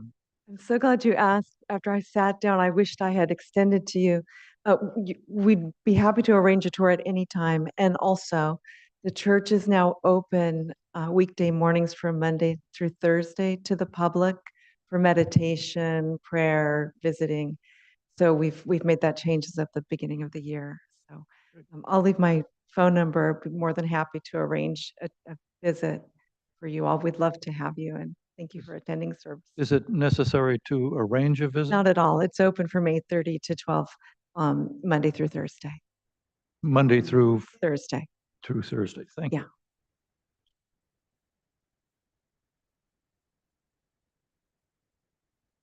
Any commissioner want to stab at doing a Mr. Chair. motion? Yeah. Um, I would move, however, Just there's one gonna thing I wanted to add before we do a motion, so you can add it in the motion, is this would be landmark number 55. First, Mr. Chair, I think we ought to have a little discussion of what is needed in terms of amendment. So I'd be glad to start on that. Looking at the nomination form submitted to us, on the first page, number 1, we're going to revise the APN. So it references 011. Then when you move to the continuation pages, there's a continuation page which speaks to section 12, discuss why the nominated property meets one or more of the criteria established in County Code of Ordinances, Chapter 18A, Section 18A-3. I think it can start out as it reads now, saying All Saints by the Sea and ending Arthur B. Benton, an architect of statewide significance. But at that point, I would remove these sentences that refer to criterion 2, 3, and 4, and instead reference criteria A, C, D, and F, and specifically quote them.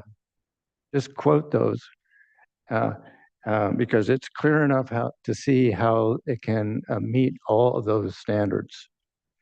And then end it as you have ended this here. The church is also eligible for listing on the California Register of Historical Places. And don't say, oh yeah, you can keep these criteria because they're the right ones. Criterion 3 and criterion C, in this case, they're the national and the federal ones. Don't refer the reference to Post Hazeltine because I'm afraid that's where you went astray.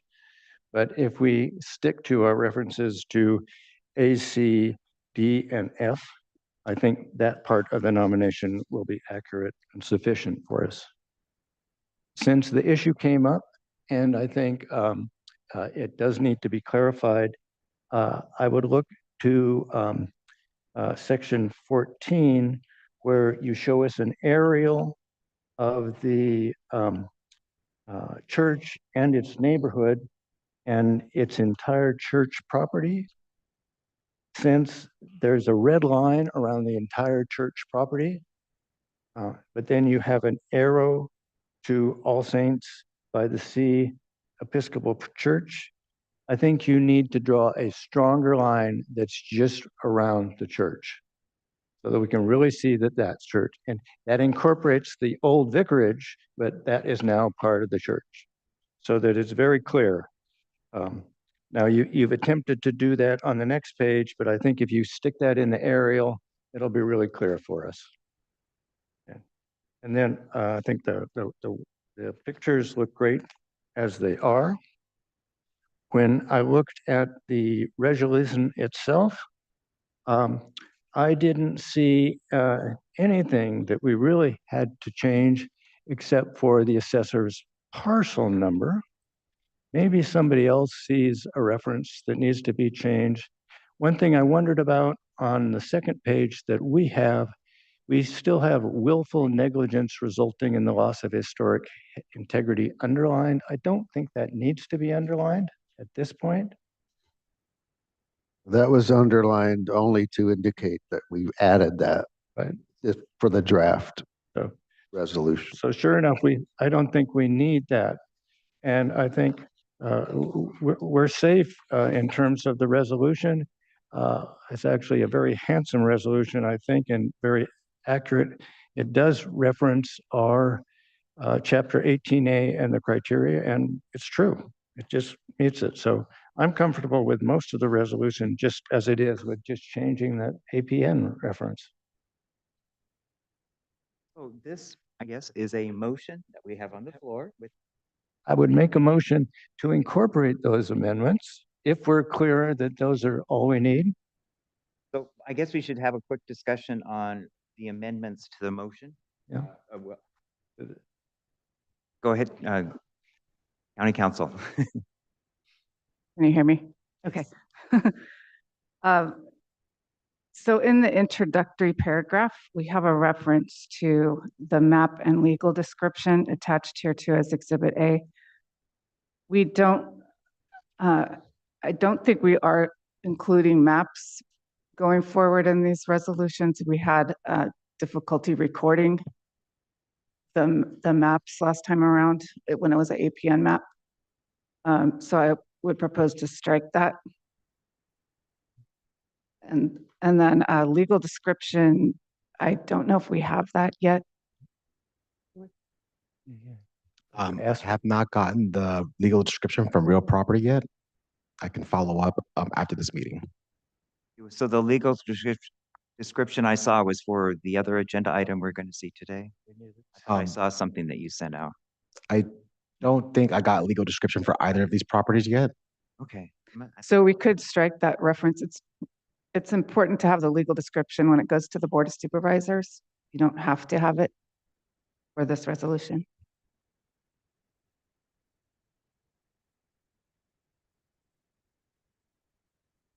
So just to be consistent with what we want to include right now, I thought the problem with the map before was that we had a specific old property tax map, and it had been copied so many times, it wasn't legible. The APN maps in general are not going to work for recording, I would say. So you want us to strike both the reference to the map and legal description? I think we should. Yeah. And then I just wanted to clarify. So are you saying that in section 1 on page 2, you would add a reference to criteria A, C, D, and F of section 18A3 of the county code, and then copy those in there? I don't think we necessarily need to, but Oh, okay. I just wanted, where do you want it? I thought you were proposing to add that on section 1 on page 2. It was the nomination Oh, form. that's in the nomination. Okay. Yeah. Okay. Thank you. So it's fine not to have it in the resolution since it says it agrees with That's fine. I just wanted to clarify. it applies to 18A, 18A3. I think it's fine the way it is. Commissioner Malcolm? Just for clarification, it's not, the maps are still in the packet, but just not part of the resolution. Right, the packet will Okay. be in the nomination. Okay, so that's fine. Well, we can still record that part as part of the packet, ever the corrections, but not for the resolution. Okay, Yeah, the nomination usually has pictures. yeah, exactly. That's okay. I just wanted to clarify And that. the resolution is just very, condensed. And the Board of Supervisors will amend their resolution to match the information they have at that time. So, Mr. Chair, unless there's any other direction as to amendments that we feel we need, Any more amendments? I will work on making corrections on this resolution. The, well, to the extent that they're needed, We need to do it now, so we're moving it forward to the Board of Supervisors. well, I think we've covered everything. If we need to remove the underline under A, section A. This, That was mentioned, we're gonna, remove Okay, the underline. right, yeah, thanks. so just the highlighted Still be sections. in there, but just remove the underline. It's a little tiny thing. So back to this, Is this the resolution? this is the nomination form. Item 6, no. What is it? Yeah. Date of construction or age, item 6. So I was not clear on whether it's the church or the church and the vicarage. There's something about the map and the line, the bold line that outlines a structure which included the vicarage. Is that, which is it? Commissioner Whitash. There should be consistency here. They I said think- The vicarage is now part of the church. Sure. They said that, Yeah. yes. Right. So that So means, if you look at number 3, name of the property, that is what the nomination is, the church. The number 6 is doing the age of the construction. So one was 1900, one is 1902, and why I understand it, both of those are in one building now. okay, then, that's fine. Okay, does that clarify it? Yeah, then it's good. Good to go. Yeah, Commissioner Snow, did you? No, okay. So we have amended motion on the floor. We don't have a second, I believe. Mr. Chair, I actually don't have a formal motion yet. Okay, you want to go back and do the formal motion? I'd be glad to, but I'd also be glad to have Commissioner Nye do it if he wants to do it. No.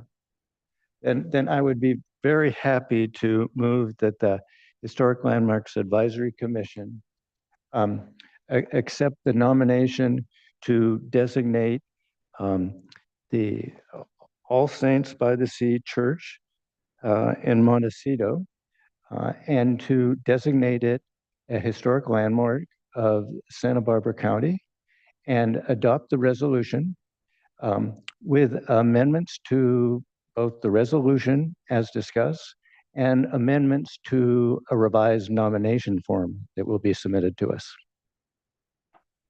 Do you have a second? I'll second with joy. Commissioner Snow seconds with joy. Okay, so let's have discussion on the nomination. There's no discussion, we can move right to the vote.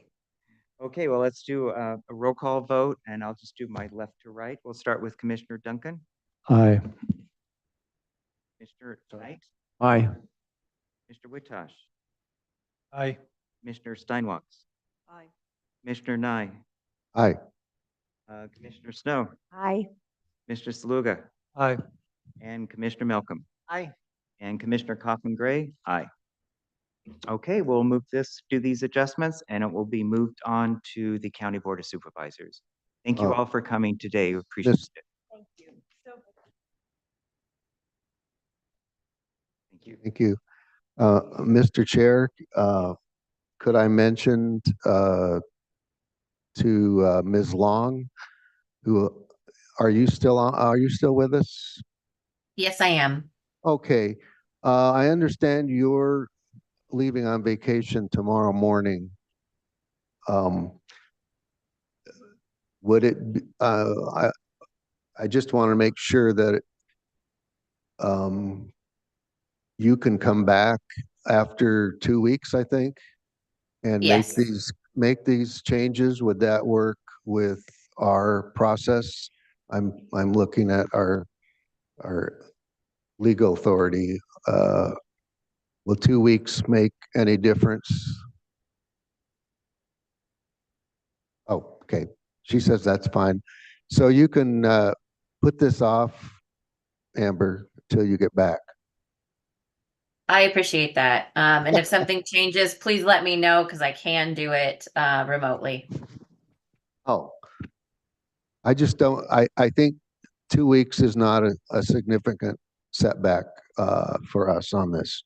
It's- So, we have thank you. 90 days between Yes. today and when it can be scheduled in front of the Board of Supervisors. So there's a 90-day window. Okay. Thank you, Amber, for all your work on this. Thank you very much, commissioners and chairman. Thank you. Okay, let's take a 10-minute break before we move on to the next agenda item. It's 11:45, so let's make it 5 minutes to 12.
to agenda item number 11. It's a proposed designation of 2929 East Valley Road as a historic landmark. County Historic Landmarks Advisory Commission will consider adoption of a resolution designating the Chaffee residence with sandstone landscape features located at 2929 East Valley Road as a County of Santa Barbara historic landmark. HLAC will also consider determining that such action is exempt from the California Environmental Quality Act, CEQA, pursuant to Section 15308 of the CEQA guidelines as an action taken by a regulatory agency as authorized by local ordinance to assure the maintenance, restoration, enhancement, or protection of the environment where the regulatory process involves procedures for protection of the environment. The property is a 9.94 acre parcel, zone 5-E-1, and shown as assessor's parcel number 005-040-025, located at 2929 East Valley Road in the Toro Canyon Community Plan area, and this is part of the first supervisorial district. So today we'll start with first any ex partes on this agenda item.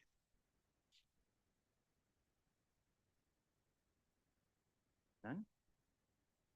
Commissioner Knight? I have been on that property. It's been many, many years in person. And I also drafted the resolution, excuse me, the nomination based on a report by Post Hazeltine. And I have just one is on Saturday, June 8th, I had a quick call with Amy Steinfeld.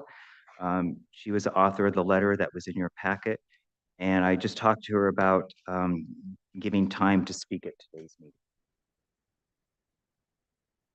And I guess before we go over the background, I'll start with since we're the ones that are bringing this, it's me as I as chair is going to be kind of doing the presentation. You know, normally it's so I'll be doing that, and I'll do a background. What I was going to say is, okay, well, we'll just move on. So let me give you a little background of how we got to where we are today. On January 10th, 2024, I received an email from planner Veronica King to me about the application for an addition to an existing residence at 2929 East Valley Road, including a box folder with all the historic report. So I received this email. I looked at the folder, looked at the property, and I felt it had potential for being a historic landmark. I brought this forward to our subcommittee, which includes Commissioner Nye, Commissioner Duncan, and I, and we discussed about the historic nature of this property. And we brought it forward to our February 12th meeting as a discussion item to initiate to become a historic landmark. And during that meeting, we held discussion whether to initiate a historic landmark. HLAC directed me as chair during that meeting to work on an official nomination for this designation as 2929 East Valley Road as a historic landmark. I personally worked on the original draft nomination, and then I handed it over to Commissioner Nye for editing and winnowing it down. And so that was done. And then, as Commissioner Nye just mentioned, Commissioner Nye also wrote the proposed nomination that is before you today. I also want to let everyone know that we have received, and you have received them during this period since February, numerous letters from the owners that they are not interested in designation as a landmark at this time. And I, as chair, I sent a letter on April 12th to go over asking them to reconsider their objections, and I gave them some reasons why it might be important for them to implement a historic landmark designation in that letter. So that's just kind of a quick background of that. Any questions before we move to, I guess you'd say, my presentation of the nomination that we are bringing forward to you? No? Okay. So Jonathan, I'd like you to bring up the pictures on the nomination just for a background.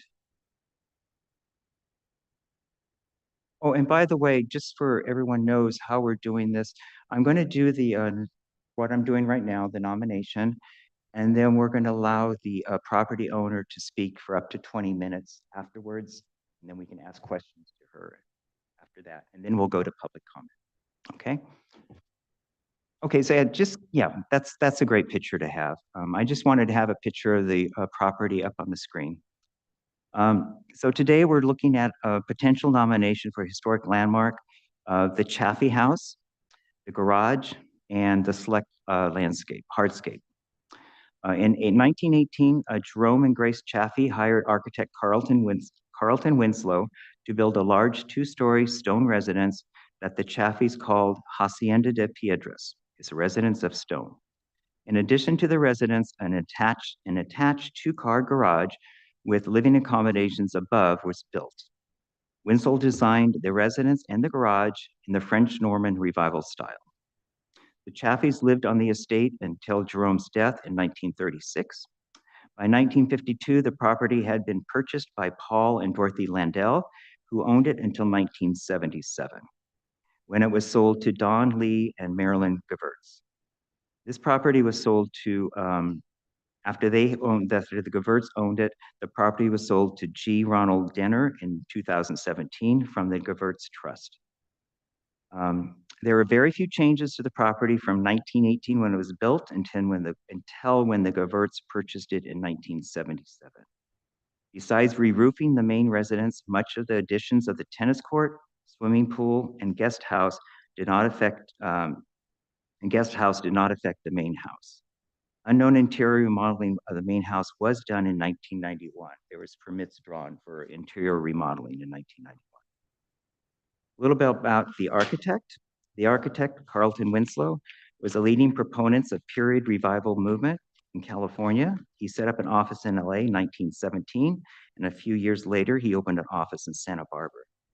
Notable commissions in the Santa Barbara area is the William Bliss residence, which was 1916, the Chaffee residence, which we're looking at today, which was 1918, the Santa Barbara Clinic, 1421 State Street, was between 1920 and 1930. The Brink's Grocery Store at 1424 State Street, that was built in 1933. And then he did major additions to the Santa Barbara Museum of Natural History between 1927 and 1934, and also worked on additions to the El Paseo in 1928 to 1929. The nomination before you includes the residence, the attached garage, sandstone features, including the terrace and outdoor barbecue off the west side of the residence. Jonathan, you want to scroll down so we can show okay, you see the residence and garage. This is the residence and this is all in your packet on the nomination. Scroll on down, just keep going so we can show the pictures of the house. These were all current pictures taken in 2023, which is amazing that this house is still in the shape it is. It was built in 1918. Going. More pictures of the house, different angles. That's I believe this ocean side, south side facing the ocean side. Okay, and then I think one more after this one, more pictures of the house. Okay, these are the stone, this is the entry gate posts of East Valley Road, which those entry gates are part of the original design of the property. And then this is what we're talking about as the terrace and outdoor barbecue off the west side of the residence. So this is original, which is on property. And I think is there one more picture? I think that's the last picture. Yeah, that's the last picture. Okay. So this nomination does not include the existing carport that's on the back side of the garage. the swimming pool and deck, which was constructed during the Gewurz's time of owning it. There's a guest house on the property is not included in this nomination. And the landscaping and hardscape that is not mentioned above is also not included in this nomination. Also want to note that the historic report mentions that this property, the house and the attached garage and sandstone features is also eligible for a state, national, and county historic landmark. So it qualifies for all 3 levels of designation. And the resolution that's before you, when we made this resolution, we forgot to add the word attached garage. So if we decide to move forward, it will need to be added to every time it says Chaffee House, the attached garage will need to be added to that. And also, this resolution adds specific language that we put in, which we normally do not put in a resolution, but it's 2.E. And it says this property is privately owned and prior permission of the property owner is required to access this landmark. So we added this in to just make it clear to anybody that you cannot just go in and see this if it becomes in a landmark. So a summary for this designation. And the residence, garage, and surviving elements of the early 20th century landscape hardscape on the nominated property at 2929 East Valley Road in Montecito, Santa Barbara, California, meets the County of Santa Barbara significance criteria. It meets criteria A, B, C, D, G, and H, which are all listed in the nomination, making them eligible for listing as a County of Santa Barbara landmark. The residence garage, in addition, meets criteria I. The 106-year-old landscape hardscape elements qualify as being historically significant. So this is the nomination that we have before us today. And so I guess before we move on, if we have any questions about this nomination, now is the time to ask questions. Mr. Chair. Yes. So one thing that's a part of this is the surviving parts of the original designed landscape, the hardscape. So just so that it's clear what's in part of that, could we go through the pictures and clarify that again? Sure. Jonathan, you go back. At the very, that's the one hardscape of the. So this is where the barbecue area. Barbecue area. I believe there's the bar. If you scroll up, you can see the barbecue in the terrace there in the back. And then there's obviously those sandstone entry gate. And then the entry gate, the pillars. Mm-hmm. And then back to photograph 6.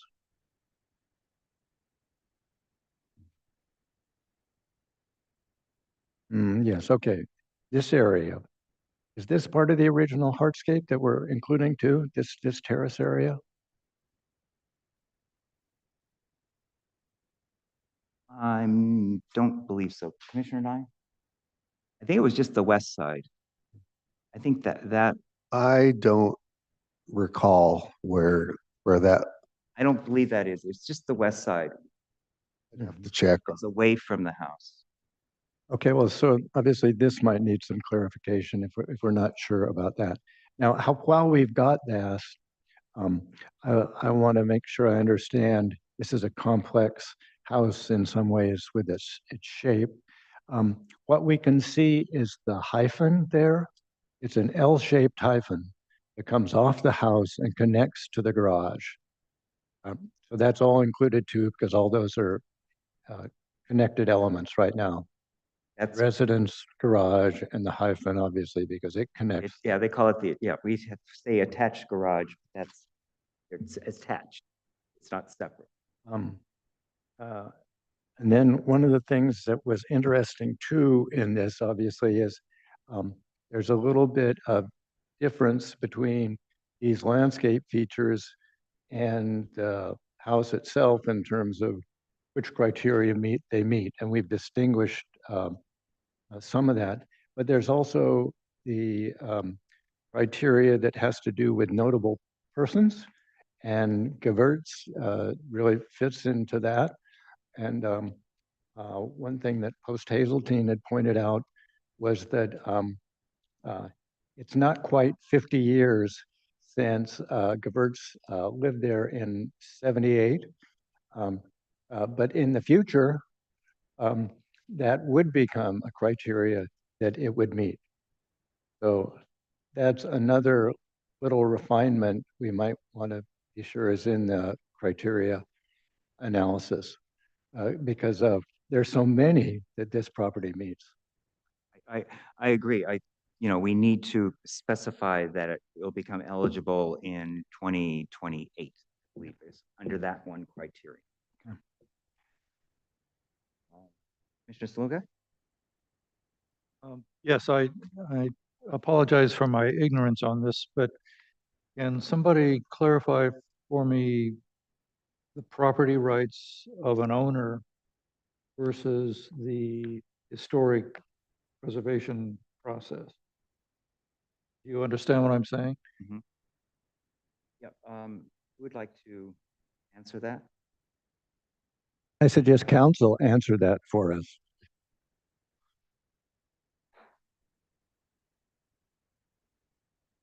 So normally we do, I'm not sure if this is answering your question, but I'm giving it a try. Normally we do try to get consent from the owner in order to landmark their property, but it isn't required by the county code. A quick follow-on question. If the property is designated as a historic landmark, does that make the process of approvals for any remodeling much more difficult?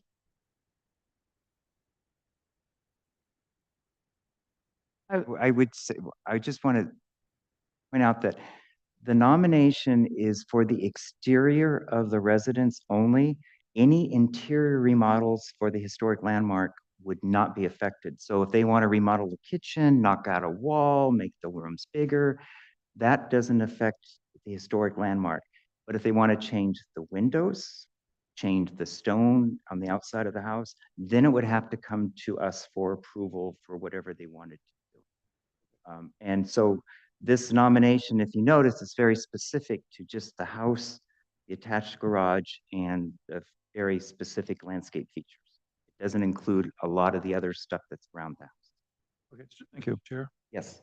So, Commissioner, fellow Commissioner, there's another aspect, and that is that if a property is eligible for designation and it is eligible to use the State Historic Building Code, if it is not designated and the owner proceeds with renovations or alterations, those alterations have to conform to the strict standards of the current building code.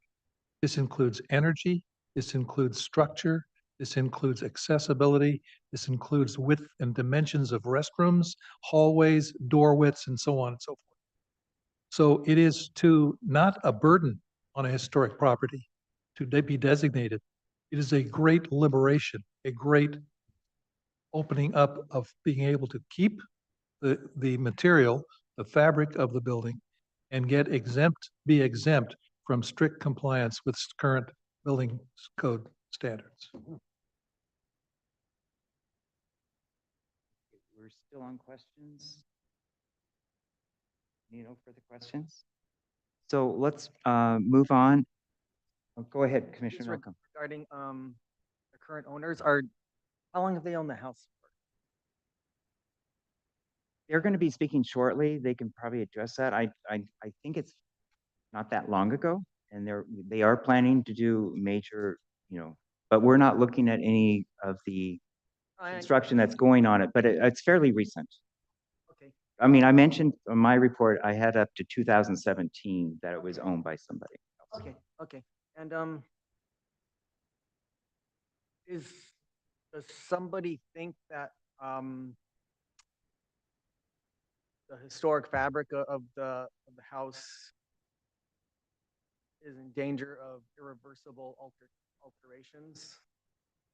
Or is it just the potential of it? I mean, does somebody see plans of that happening? Or is it just thinking that, okay, there's permits pulled on this, it could be done? Or I'm just wondering why is this brought to us right now without the owner's consent?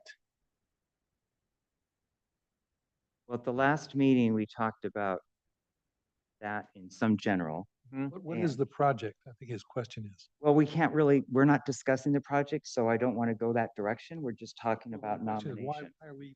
But, the idea is, preserving cultural resources in our community. And we're not looking at this particular project. We're looking at what this house and garage that's in front of you right now, protecting it for future generations. So-and-so will own a property for like 50, 60 years. If it's sold, not a historic landmark, we don't know what's going to happen to with the next property owner. This is a way of preserving a cultural resource that we decided last February that we felt it was important enough to make as a landmark. And that's why we're bringing it back today. It doesn't mean we have to today, but I mean, that's what we decided back in February, to move it forward as a historic landmark and to preserve it for future generations before some of our landmarks, potential landmarks no longer exist in the county.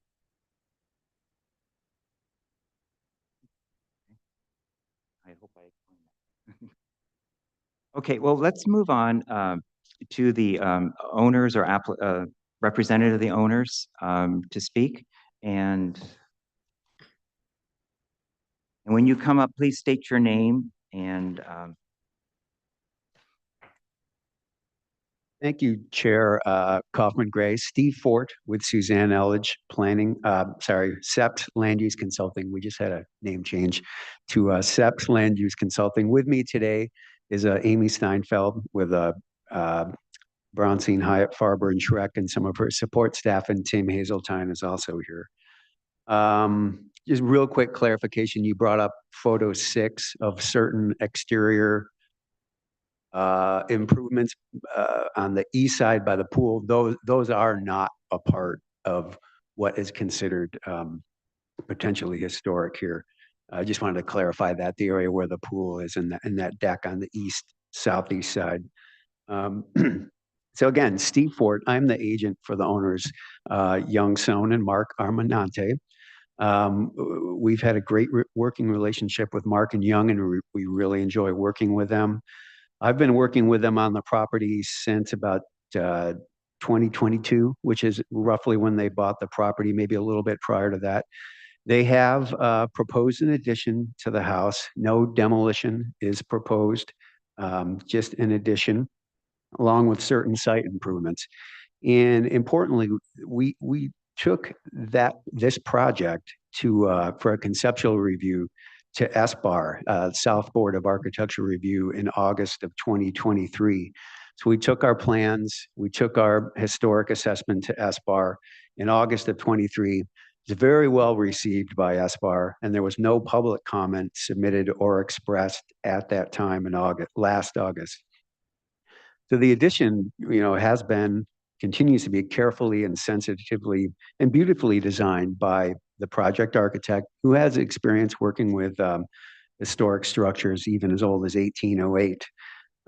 So based on what we heard at SBAR in 2023 and the lack of public comment and comment submitted, the owners at great expense went ahead in conjunction with Post Hazeltine remaining on the team. And the owners moved ahead. Considerable consultant time and effort and resources and money has been spent subsequent to that positive feedback we received and the associated lack of public comment. So we've submitted a coastal development permit application with planning and development. We are anticipating will be deemed complete probably within about 30 days or so. So we're a good ways through our coastal development permit process, probably 3/4 of the way. of that through that discretionary process with planning and development. We do expect to return to SBAR for final approval sometime in the near future after being deemed complete. Again, we've worked hard diligently to get to this point. Our initial feedback letter from the county planning and development even asked whether the applicant was interested in a landmark designation. And we formally replied on behalf of the owner that there was no interest at this time. So it was a little surprising to hear from P&D staff, and only from P&D staff in about February, or perhaps slightly before February, that it was rumored that the actual HLAC may pursue a designation. And so I've submitted 4 letters on behalf of the owners that are in the Dropbox, and a few phone calls as well on behalf of the property owner, asking HLC not to designate the property. And it continues to be a bit frustrating that we're here today, continuing to ask not to designate it against the wishes of the property owner. Just to wrap up a couple things, this is not say like the All Saints project you just looked at. This would not be considered a visual landmark. It's not accessible to the public. It isn't even visible to the public. Again, we are 2 years into the process, to the design process, and the process of putting plans together and processing the CDP. We've been respecting the assessment that was prepared by the property owners. We are subject to CEQA in design review. So CEQA does apply even now, that if Post Hazeltine or county staff felt that there was going to be a potentially significant impact from the CEQA perspective to the historic resource, that would get flagged, and we'd have to revise the project and resolve that prior to getting approved. So again, we're hoping to get deemed complete in the next month or so and get back to SBAR.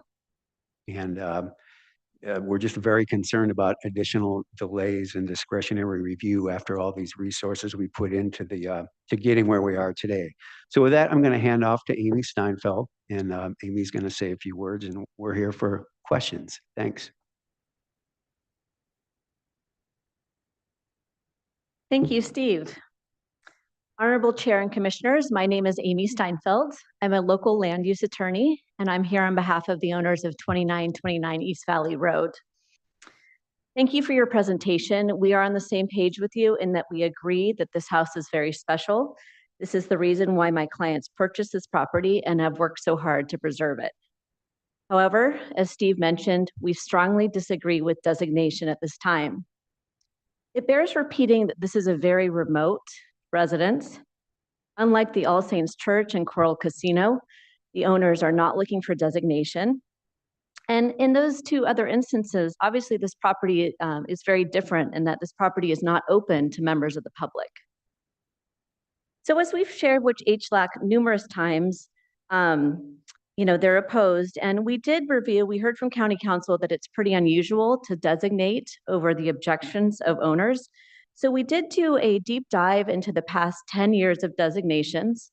Our research analysts pulled all of the designations and files, and we did not uncover any instances in recent history that there had been a designation over the objections of a landowner. So this feels a little bit like a situation where no good deed goes unpunished. So let me explain. The current property owners, they were actually the first to evaluate this home's historic significance. Steve mentioned CEQA. I do a lot of CEQA, and CEQA requires a deep analysis into the impacts that may result to a historic resource from a proposed project. So as a result, they hired some of the best in the business. You know them, they've been mentioned many times today, Post Hazeltine Associates. They're also, I want to mention, on the list of the Santa Barbara County approved historians and have been involved in historic preservation in this county for decades. So in this analysis, they took a very close look and they used the Secretary of Interior standards to ensure that these projects that are being proposed would not result in a substantial adverse change to a historic or potentially historic resource. As you heard from Steve, the owners are good stewards of their property who have been doing everything right.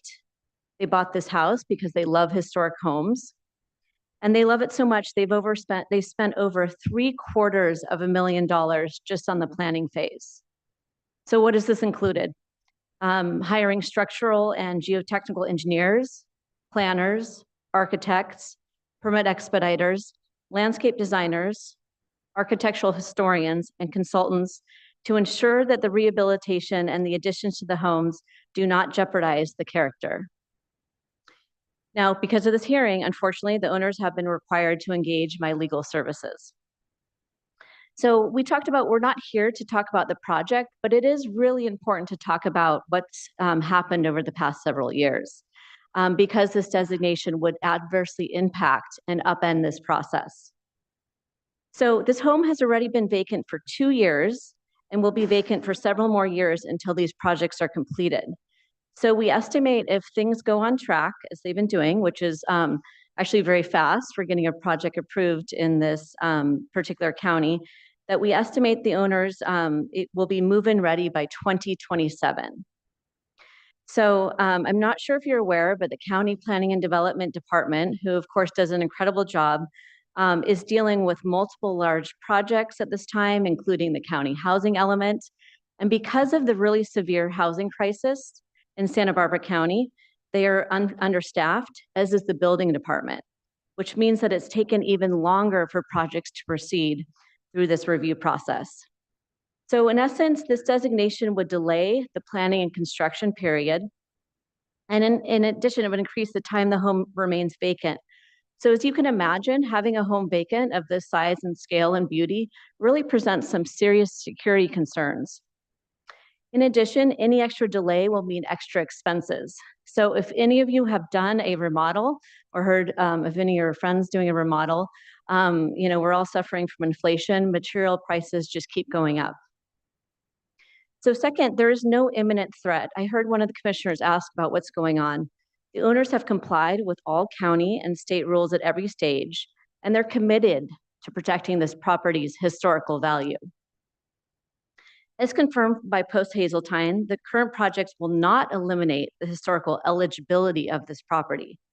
There are no changes to the exterior of this particular property, and there's no change to the fabric of the house. So in addition, the reason why they proposed the addition in the place that it is they did not want to change the front facade of the house, which is, as you saw, so beautiful. So the additions are proposed to be off the back side to minimize impacts to the front of the house, and all the materials and the scale complement the main house. These plans are consistent with the County of Santa Barbara's historical and archaeological policies and the historical preservation policies that are set forth in the Toro Canyon Community Plan. So by way of example, I wanted to point out one of the projects that they're focusing on now. So there was work done to ensure that the slate tile roof, which are currently deteriorated, would be carefully matched in terms of material, dimension, finish, and thickness. Post Hazeltine did a report in March 2024 of this year to confirm that. So we believe that any future HLAC review would be duplicative of the extensive review that's been conducted by the owners to ensure consistency with both state and county historical policies. However, as you probably saw in the letter that the owner submitted to you last week, they may consider designation in the future. I want to go into a little bit more detail about why this designation will cause undue delays and expenses. As you heard, the project's been ongoing since 2022. That's the period of time in which they started engaging with various architects to understand and receive design guidance for their additions. Since then, they've worked diligently, and they're now, as you heard from Steve, in the very final stages of approvals. They'll likely be deemed complete by the county within weeks, if not a few months. So we were surprised to have HLAC comment at this late period because there was last summer in August, there was an SBAR hearing that was a conceptual hearing, and we did not see anyone from this commission show up to comment on the project. That was the time in which folks can comment to the Board of Architectural Review, and those findings and comments were taken into consideration. So even a 90-day delay as set forth in the draft resolution would be problematic. I noticed in the resolution, and this is, if you look at, it's on page 3, section 2B. It states that if this resolution were to pass and be adopted for at least a 90-day period until the board confirmed this, it says no alterations, repairs, additions, or changes shall be made unless and until an application has been submitted to the Historic Landmarks Advisory Commission. So what we do in my law firm is a lot of time is we help landowners move their projects forward. So if there's any change made to a project, you essentially have to start over. So if there were any change that were required by HLAC to, for example, the addition, this project would have to be resubmitted to planning and development, and then it would go through every other department review. So environmental health and safety, and on and on. And so these type of changes can really upend, as I mentioned, this process. And then, we appreciate the addition about not allowing members of public, to access the home. But despite that, anytime you have a new designation, you will attract members of the public who, want to see what's going on. And of course, our local independent newspaper loves to pick up on these things. So fourth, the potential incentives, and I do appreciate hearing a little bit more about the incentives for designation, but at this time, they don't apply or they're unwanted by the owners. So the historic tax code would not apply to these additions. I'm sorry, the historic building code would not apply to these additions. And then the owners would likely not qualify for the tax incentives due to income restrictions. Even if they qualify for tax incentives to receive the benefits, there's many more hoops that you have to jump through, and we've detailed those in our letter. So again, at this time, they're just simply looking forward to completing their home.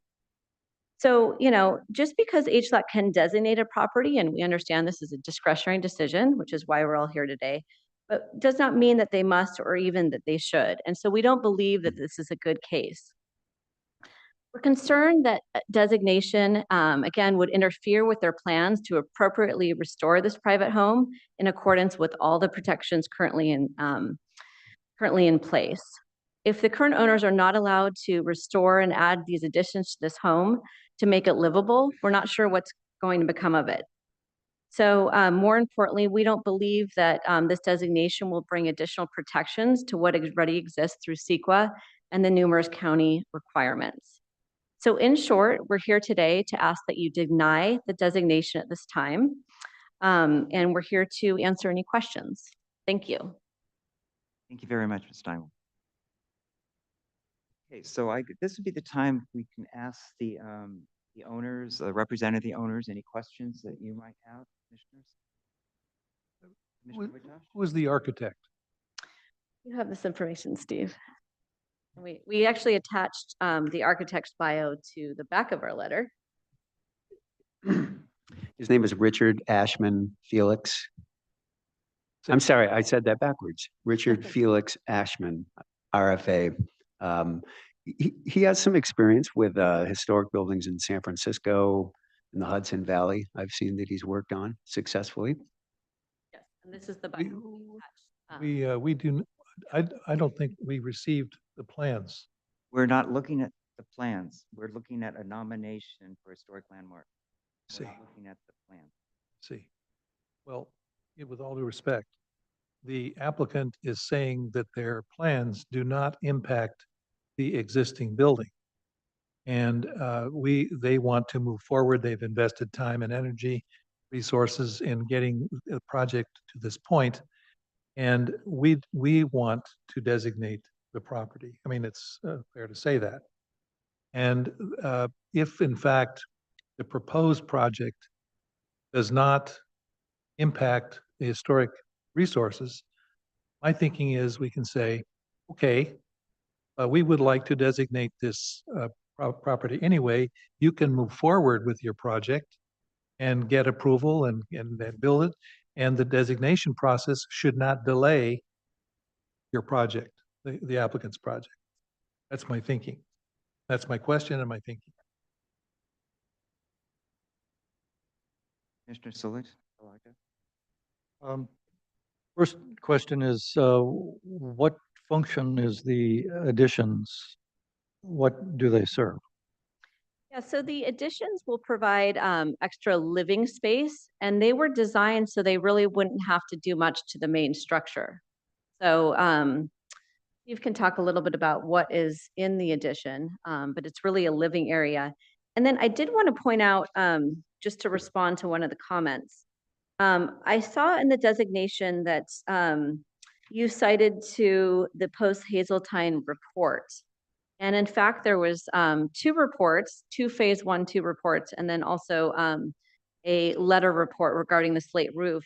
But the June 10th, 2023 report that was used as the basis for designation sets forth all of the details of the plans and includes the finding that the proposed projects would not impact the existing home. So I believe that was available to your commission at some point. A few follow-up questions, maybe you can answer them better. Is the exterior treatment of the additions, the stone that is on, the same stone that's on the existing building? There is some similar stone being used, not the entire facade of the entire addition. There is a mix of some modern materials, some glass, but there are elements that Mr. Ashman has designed very successfully that use the stone or a similar stone to what's on the existing house. What is the modern materials that you're? There is some, off the top of my head, there is glass, probably some metal, the stone that I talked about that matches the existing building. And then just to go back to your other question, in terms of use of the addition, it's additional living space, a couple of bedrooms off the top of my head, some mechanical space, some sort of eating, lounging, entertainment type space and exercise type space, kind of providing another area, some more square footage to do things that perhaps wouldn't fit into the existing house appropriately. And there is a new replacement pool being proposed as well, off the south facade. You can't see any of this from that front facade where you pull into the driveway. It's all off the south side and the southeast corner of the house, kind of on the downhill side where you can't see it when you're from driving into that porte-cochere type area. Mr. Chair, could I interject something? Because I was going to say something too. The planning department has not requested that HLAC review and comment on this project, period. That's never come before us. It's gone to SBAR, but the reason that we would like to move forward with landmarking is that the project is in process, and a very competent historical report or reports have been submitted. And the property is a spectacular property. And we decided that this commission decided that we could confidently move forward with the nomination because the excellent report had been done and it's an excellent candidate for nomination.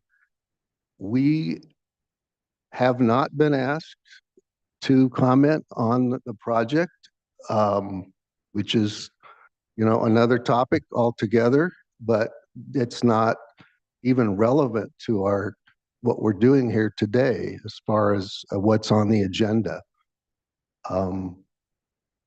So just, I'm not here to slap anybody down or influence their comments, but the only thing in front of us is whether or not we want to go forward and nominate this property The project is on its own application course, and that's kind of where it stands. So we're still on questions to the owners or the representative of the owners. Is there more commissioner questions? Go ahead, Commissioner Malcolm. Okay. Well, I believe my question is relevant to the discussion here because for the project, I did try to ask this earlier of the presenter. However, I guess I need to ask of the owners' representatives specifically because we're and let me try and qualify for what I'm trying to say. You can comply with the county's rules, regulations in general, but then we're here to be specifically looking at the history, the historic material, historic fabric of the place, historic integrity of the property. So in that light, the question is this project impacting any of the historic material of the property that this landmark nomination is addressing? Or how will the landmark historic fabric of the property be impacted by what these alterations are? Will the alterations make it the impact irreversible, or if the alterations were to be taken away in the future, would the property be intact with the historic integrity of materials? You understand what I'm saying? Sure, yeah. The report and reports that are done by Post Hazeltine do address, hey, does the addition impact the integrity of the house in general? And they've found that to be no. We would like to re-roof with similar historic looking slate tiles that Post Hazeltine would sign off on for sure. We aren't proposing any changes to the facade of the house. The pool and the addition are going to go in the area that I actually pointed out when I came up. That we're in kind of coming the non-historical exterior features that were at the pool deck and the pool. The addition is proposed in that area, so that's going to be impacted, a non-historical resource area.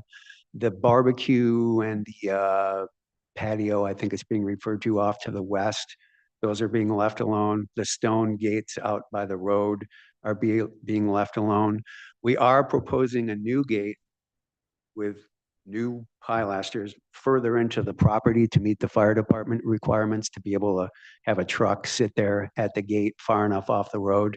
That the current gate doesn't meet that setback requirement, but we are leaving those stone posts there, just to be very clear.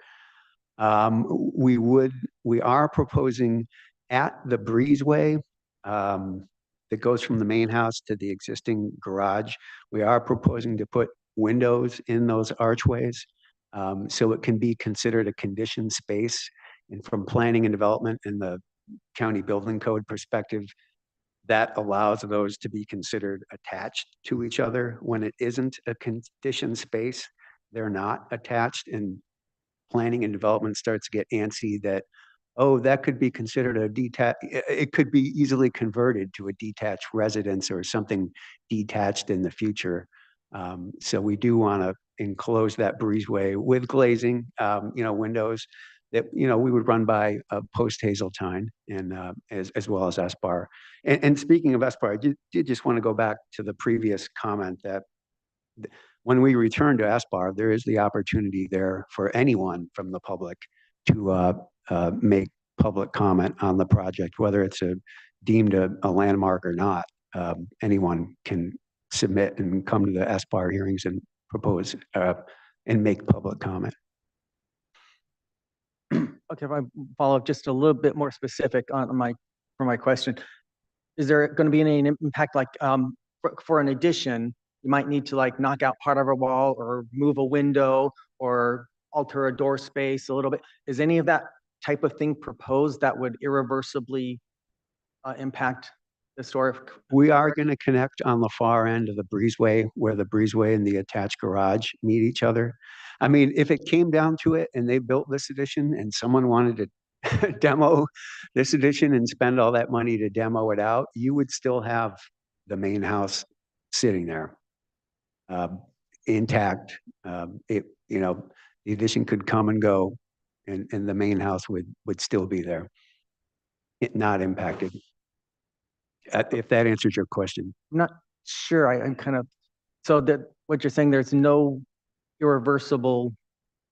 There will be, I think I can check the plans, but there will be a connection from is it the breezeway and the attached garage area where the main, the addition is going to connect. And it's going to be considered the same structure in terms of connection at that point, but it will be connected on the far end at the breezeway in the existing garage. It is not a connection kind of coming off the main bulk main mass of the house, the main structure of the house. I'm Tim Hazeltine with Post Hazeltine Associates. Pam Post and I prepared the reports, I should say. And as has been noted earlier, we concluded the project met the Secretary of the Interior standards for rehabilitation and restoration. One of the goals of the project was to minimize any changes to the stone masonry house. It's always, challenging to retrofit and rehabilitate a masonry building. So the proposed project will have the changes to the existing house and garage are adding the glazing that Steve mentioned to the passageway, portico, breezeway, whatever you'd like to call it, the removal of a non-historic addition from the rear of the garage, and its replacement by a new addition that will allow the parking of cars of the size that we have today. And the other is the construction of the addition. And we're supportive of that. It meets the Secretary of the Interior standards because it does incorporate some materials that reference the original house, which is the masonry base of the new wing. It is more contemporary, modern in style, but in most of the country, that type of an addition is considered appropriate because it maintains a visual distinction between a potential historic resource and the addition. So you can readily distinguish them, that their scale and massing is appropriate. In this case, we believe that's the case. It's set off to the east end of the existing breezeway. And it does present, it kind of reads at one end is 2 stories in height. And the reason for that is that the property slopes down from north to south. So any sort of addition in that area is going to require some sort of plinth that the actual habitable space sort of sits on. And we felt that was more preferable than an enormous amount of grading on the south side of the property to achieve a level surface with the existing house, because we need to do a considerable amount of cut and fill for that. So we have done the analysis, which has been reviewed by county planning staff, and the report and those findings of our report were supported by staff, that there was a less than significant impact to potential historic resources. Thank you very much. And I just want to remind commissioners, we need to pull back. We're only talking about a nomination today. We're not talking about a project that's proposed for this. So please keep your comments to the nomination that's in front of you. Commissioner Saluga. So bottom line, the real opposition to the acceptance of this is the delay in time for what you're proposing. Correct. So a designation today would result in at least a 90-day moratorium. So planning and development, we are at the very end of a long marathon in this process. So planning and development is on the eve of approval, deeming our application for a CDP complete. So if this designation moves forward, P&D would stop all work, and this would wait for 90 days for board approval. In addition, this would require an appeal by the landowners, more legal work, more resources, a board hearing, et cetera. However, I do want to again point out that the owners, again, because all the current work is not going to adversely impact future designation, they may be amenable to future designation after they receive a condition to move in, a certificate of occupancy to move into the addition. They would be potentially interested in having your board consider this again. So I just want to make it clear that we are not shutting off designation or we're not, intractable in our opposition, but we are preserving the ability of this property to be designated in the future. Thank you. I think it's time to move on with public comment. Okay, go ahead.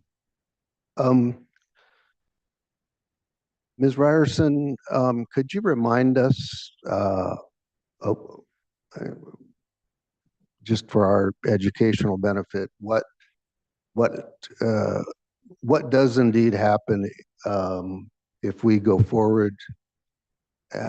What constraints does the 90-day period place on the property owner? And could we waive that?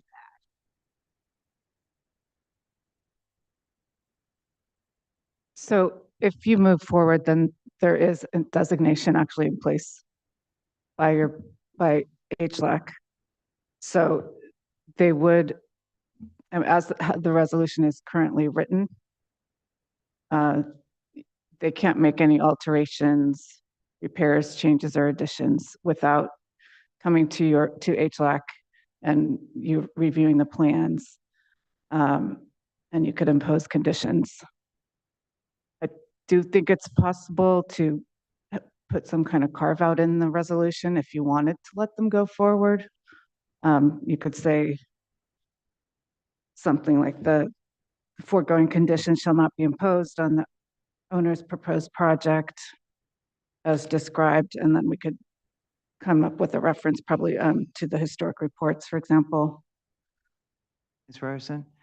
So that's a possibility. My question is, we're only looking at the house and the garage. That 90 days wouldn't affect this addition because we're not talking about an addition. We're talking about the house, garage, and the few hardscapes. So I don't know how the other project would be delayed because we're not talking about the other project in our resolution. That's a good point. That is a good point. I mean, they did mention a roof. Now that might cause a problem, but I was wondering if the planner is online. Is the planner online? Yes. I wanted to ask the planner about the roof, even though we're not supposed to go this direction. But when was the application for the roof? Because I saw the original plan in January and I did not see about a re-roof put on. When was the application for roof came through?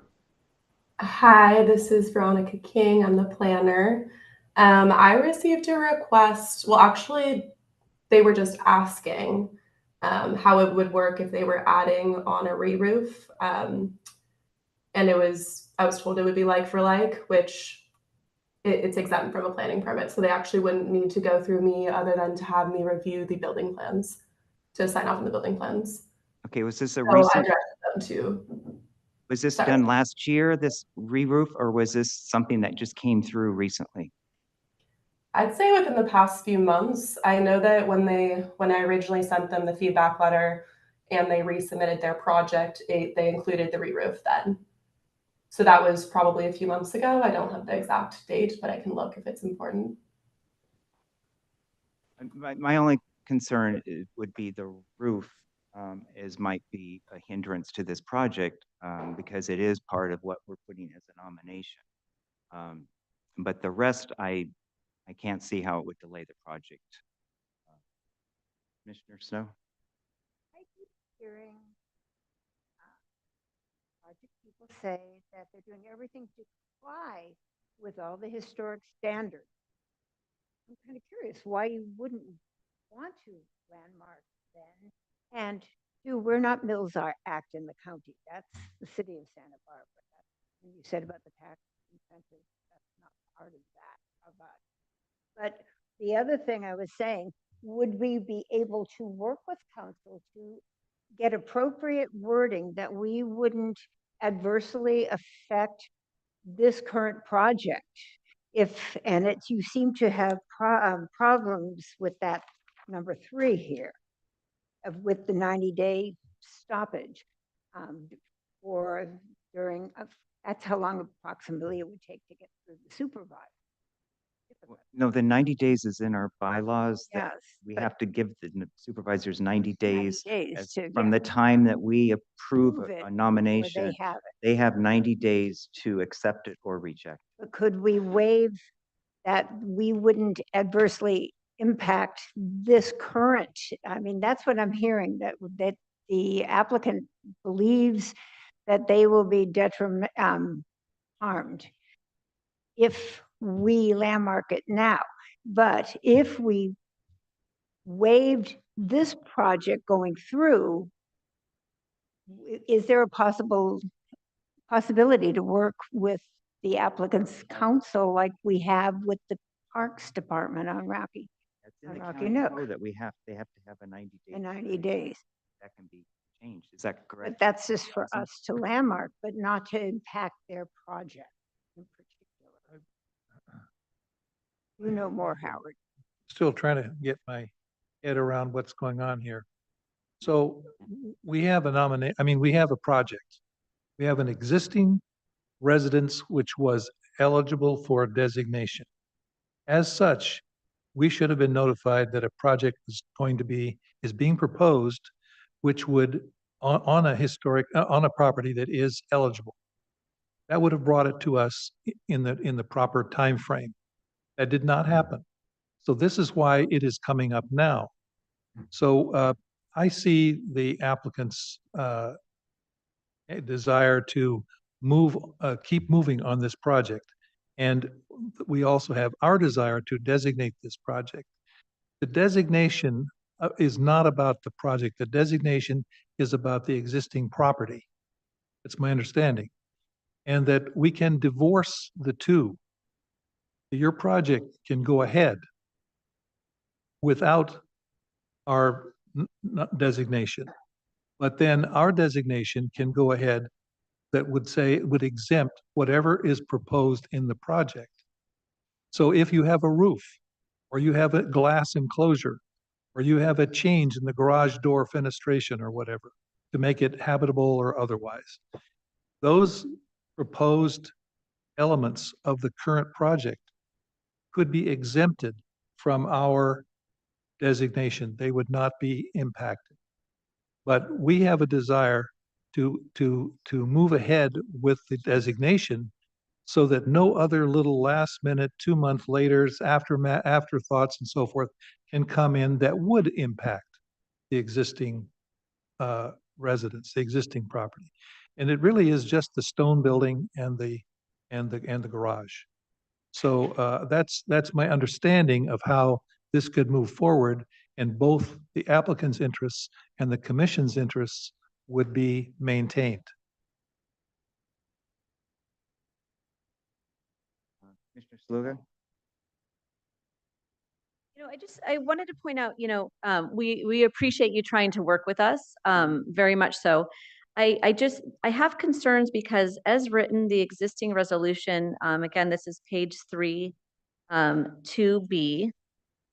So it says, except as set forth in subsection D, no alterations, repairs, so that would be repair to the roof, additions. So the existing proposed additions are additions to the house that would be listed, or changes. We're also, as we mentioned, proposing changes to the existing breezeway, which is part of the home. So our concern is, as written, this would eliminate our ability to move forward with all proposed projects. Now, if there could be a mechanism to list all the existing projects that are currently under review and near completion, that could be something that we could consider, but I would need to spend a few minutes conferring with my client. They are available. And I'd also love to get county council's take on whether something like this could be drafted.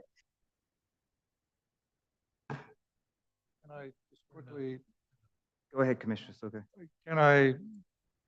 what if we just postpone our action for 2 years? That's a possibility. There is an answer to the question. Because many things can happen in those 2 years and have happened with other properties. People change their minds. Discovery changes the project. And we ended up we have a different project that's going to be approved and move forward under the umbrella of this so-called wait 2 years. I mean, on the other hand, it sounds like we want to approve this project, not even knowing what the additions look like. Well, we're approving the nomination We're not approved. without approving the project. Well, Mr. another Chair. personal observation is that these people have invested a lot of money in the purchase of this property. I think they, having owned a historic house at one time, I think they have an appreciation of what they have purchased. And it would seem very foolish of them to do some kind of bastardized addition that would actually depreciate the value of the property. Mr. Chair, just in terms of process, I do appreciate hearing from everybody now, and especially the representatives of the property owner. So that's what I would suggest, is that you go back to our regular process and everybody will get a chance to make their comment when comments are appropriate. Yeah, that's what I was trying to do earlier. So I think we do need to move on to public comment. Question first. Okay. This pertains to everything we've been talking about. I noticed in the attorney's letter to the commission on page 3, and again, the project proposed or ongoing is really out of bounds for us here, but this bears on this conversation. In the third paragraph of that letter, on page 3, the attorney states that further, the owners have submitted a pending land use application for an addition to an existing single-story dwelling, new attached garage, new pool, new septic system, 2 new entry gates, and associated site improvements. It's a matter of confusion to me as to, is this another project? Or is this the one that included the wing addition? Because the way it's worded, it looks like this is something, a second one coming down the pike. Commissioners, thank you for that question. It is the same project. There is only one current project pending. There's nothing in the future. Okay, thank you for clarifying that. Okay, so all those aspects are part of what, all right. Now we can move on. Let's move on. Do we have any public comments? The one I have here, I believe Steve Fort, he's already spoken. There is a Henry Lenny. Did they already speak? Or is that from a different agenda item? That's the Coral Casino. Okay, thank you. Okay, so do we have any public comment online? We have nobody online and we have no speaker slips submitted. Okay, so we have no public comment. So we've gone through public comment. So we're going to move on to commissioners' comments. We're at that point. Okay, so who would like to start? Remember, this is all about the nomination of the Chaffee residents, 2929 East Valley Road. As explained earlier, it is the house, the attached garage, and the few hardscapes that was mentioned. Mr. Chair? Yes. Thank you. We're actually all very lucky that we could be having this heated debate today, because this extraordinary property still exists in the condition it is. It's very rare that you have such a stylish building, and this really is a stylish building, that has survived with so little change. I think a lot of that has to do with the materials that are used. And also that it's had good stewardship from the previous owners. And obviously, those owners who originally built it must have had a special attachment. And that occurred for the most part with successive owners. Obviously, we got some sort of 1960s, 70s additions and changes with the pool and stuff like that that are perhaps feel a little out of place. But it's just amazing that we should have such a property to talk about. One thing I want to clarify is that some of the letters and things that were written us suggested that we're somehow out of place by writing one of our own nominations. It's very clear under Chapter 18A that the HLAC is empowered to initiate, and it's very clear that under the bylaws too, that we're expected to do that.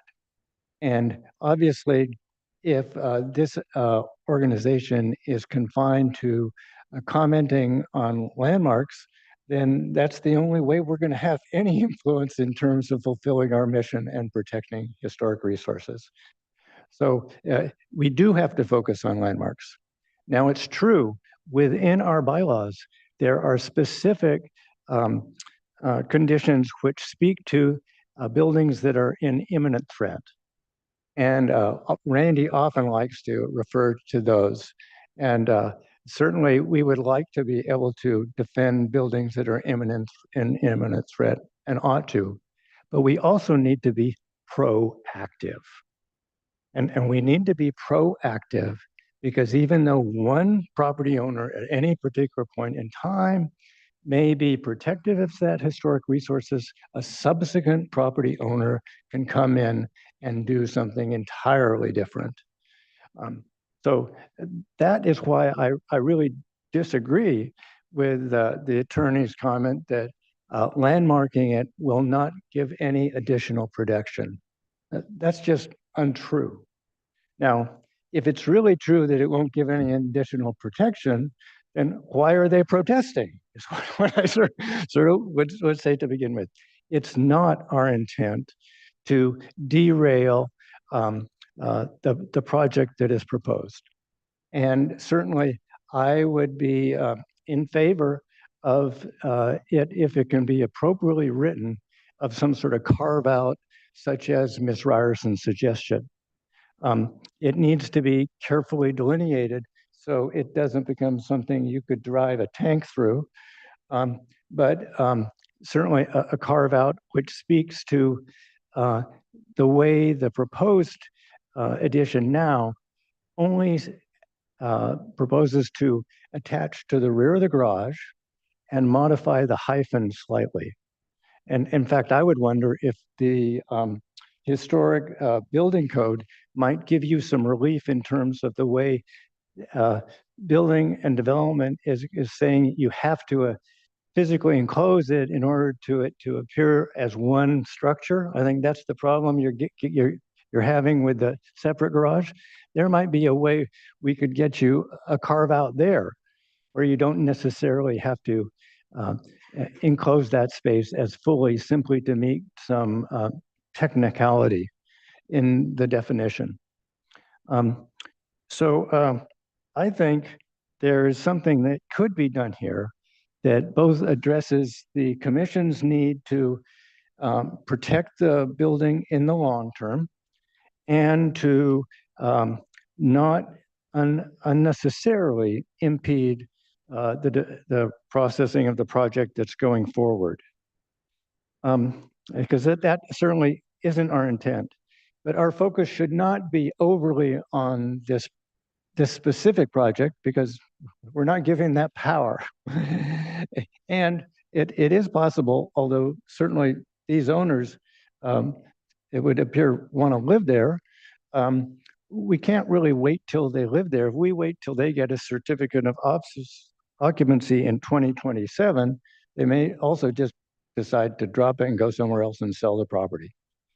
And if we remember the last time we had an issue that was somewhat like this, it was Rancho San Carlos, and we were told that they would be working with us, and then they sold the property before protection could be finalized. So I don't mean to paint you with what's happened in additional situations, but if we really want to protect, then we have to be proactive. So I would encourage us to go forward and at the same time be open-minded to this idea of the carve-out language.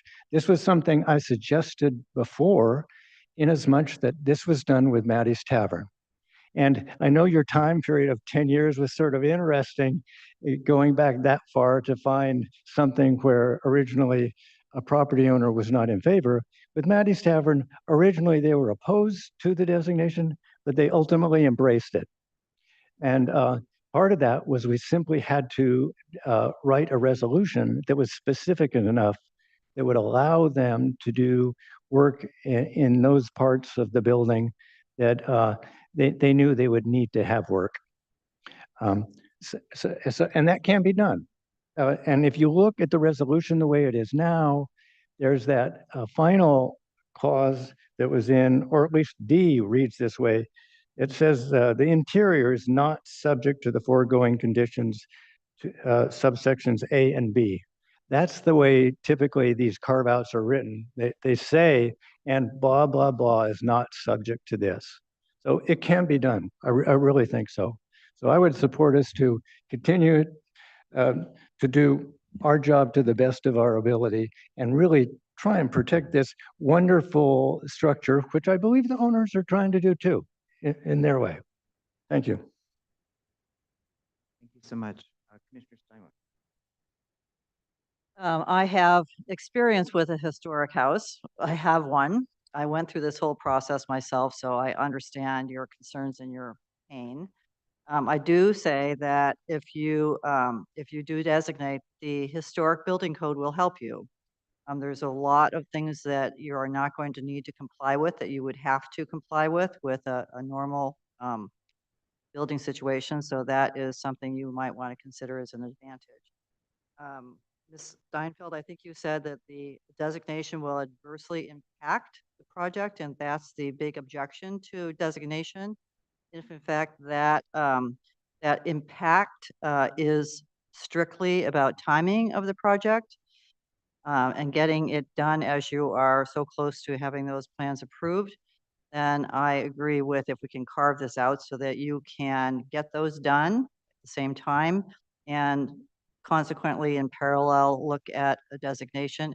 It's not as bad as you might think. Nobody does come to your house, I will tell you that. Nobody's even knocked at my door saying they want to come in and look. So as long as the outside of the structure remains in the vernacular of the day, as I think I was quoted many times by HLAC before I was on this. This is how I got here, by the way. I think everybody should be happy. Commissioner Malcolm, I believe you want. Yes, thank you.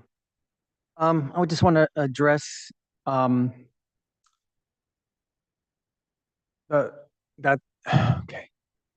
going against the owner's wishes to landmark something. Yes, it has happened at least once, and that was in the case of the owners wanted to demolition a structure, and so it was landmarked and saved against the owner's wishes.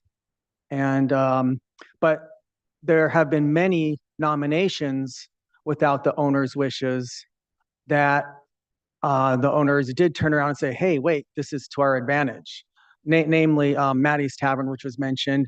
Actually, Coral Casino, the owner was opposed to the designation.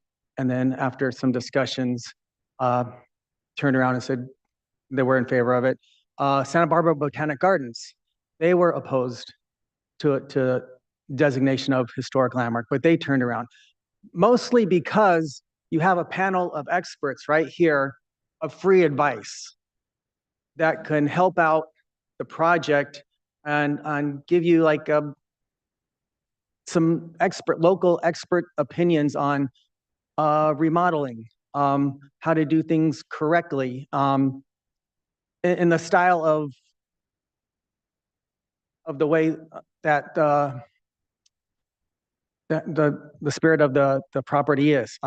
Sorry, I'm not very articulate, but in that sense, I would encourage the owners to rethink that aspect of it, that you get free advice from experts up here. Sure, it's going to delay things a bit, understandable. It's another layer of government oversight. I get it, but these are concerned citizens, and that's what we are, concerned citizens, history enthusiasts. But many of us are actual experts in the field that can give you free advice on your project. And I would like to encourage, like many other projects that came before us, that the owners were not in favor for, but eventually turned around. Like I said, only one time have we designated a landmark against the owner's wishes. So I would encourage you to have the owners rethink that. Thank you, Commissioner Malcolm. Would like to comment next? Commissioner Wutash, for comments? So 4 comments. 1, I think the applicants should be allowed to proceed with their project unencumbered by what we do in this commission today. Number 2, project that they are proposing has certain elements which we would be concerned with if we were reviewing the project. Those elements should be specifically exempted from being required to conform to our review. Number 3, I think we should be allowed to proceed with a nomination independent of this project to designate the property, and that we would be specific about what we are designating. And I think that the language that needs to occur, this is number 4, be incorporated into the resolution and into the nomination as necessary, so that when the nomination gets to the board of supervisors, that they understand that this is a property that has been eligible for historic designation for some time, and that we now are doing this. And we are using the article of 18A to do this, the authorization that we have from Article 18A. So those are my comments at this point. This would be a win-win situation if possible. Thank you. Okay, Commissioner Salute, comments? I like what you just said. And it appears to me that we're not going to be able to design the tweaking of the words today. But if the tweaking of the words do what we think and do not delay the project that they're proposing, then if we have a month to come up with the wording of what we want to approve next month, then maybe everyone will be happy. I think, words are everything, so I'm okay with that. Other commissioner comments? Commissioner Nye. I agree to the comments that have been uttered by our commissioners. And in interest of time, I can't add any more to that. But I'd like to proceed with the nomination. Agreed. Okay, well, as chair, I guess I'll do the final. We'll decide what we're going to be doing here. I think I'm focusing just on the nomination, and I think this the residence and the garage and the hardscape that is mentioned is so overwhelmingly worthy of a historic landmark. I mean, it's mentioned in the historic report that it's both county, national, or state eligible. And I feel that our nomination process is separate than the project that's going forward. And I don't see how that could slow down the project. I like the idea of changing, maybe if you want to put something in that section B as a possibility. But if we don't decide that today, that means it will be another month.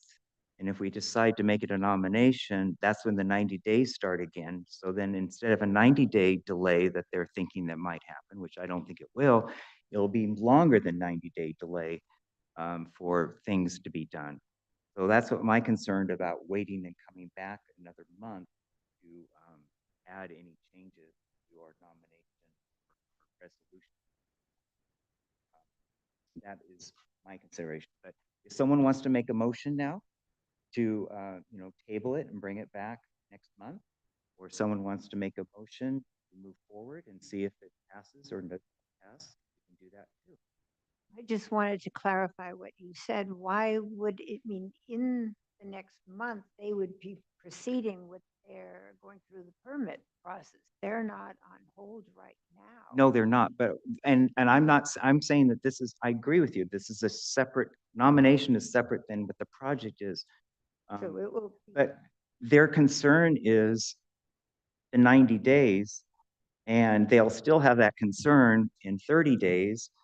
And then it will be another 90 days after that, even though I don't think there'll be that, it would not hold up the project. But the way it's currently written, it will, because it says no addition. So I think unless you carve that out. So that's why I say we could right now put the language in, however you want to word it, and then make it as an amendment. I mean, there's a couple amendments I mentioned earlier that already need to be done. One is the adding of a garage on everything where it mentions the Chaffee residence, it should have and garage. On every line in the resolution, that needs to be added. But it's up to you if we bring it back and do it, and then come back, or try to do it now.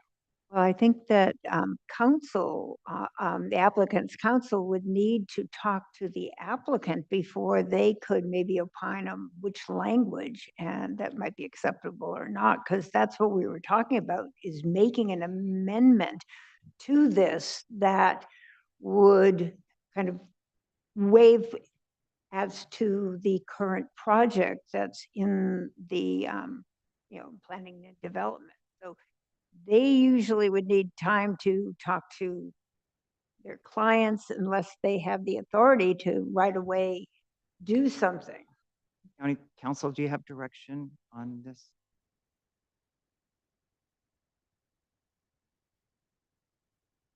If you don't want to affect the project, that you would want to put a carve out into the resolution.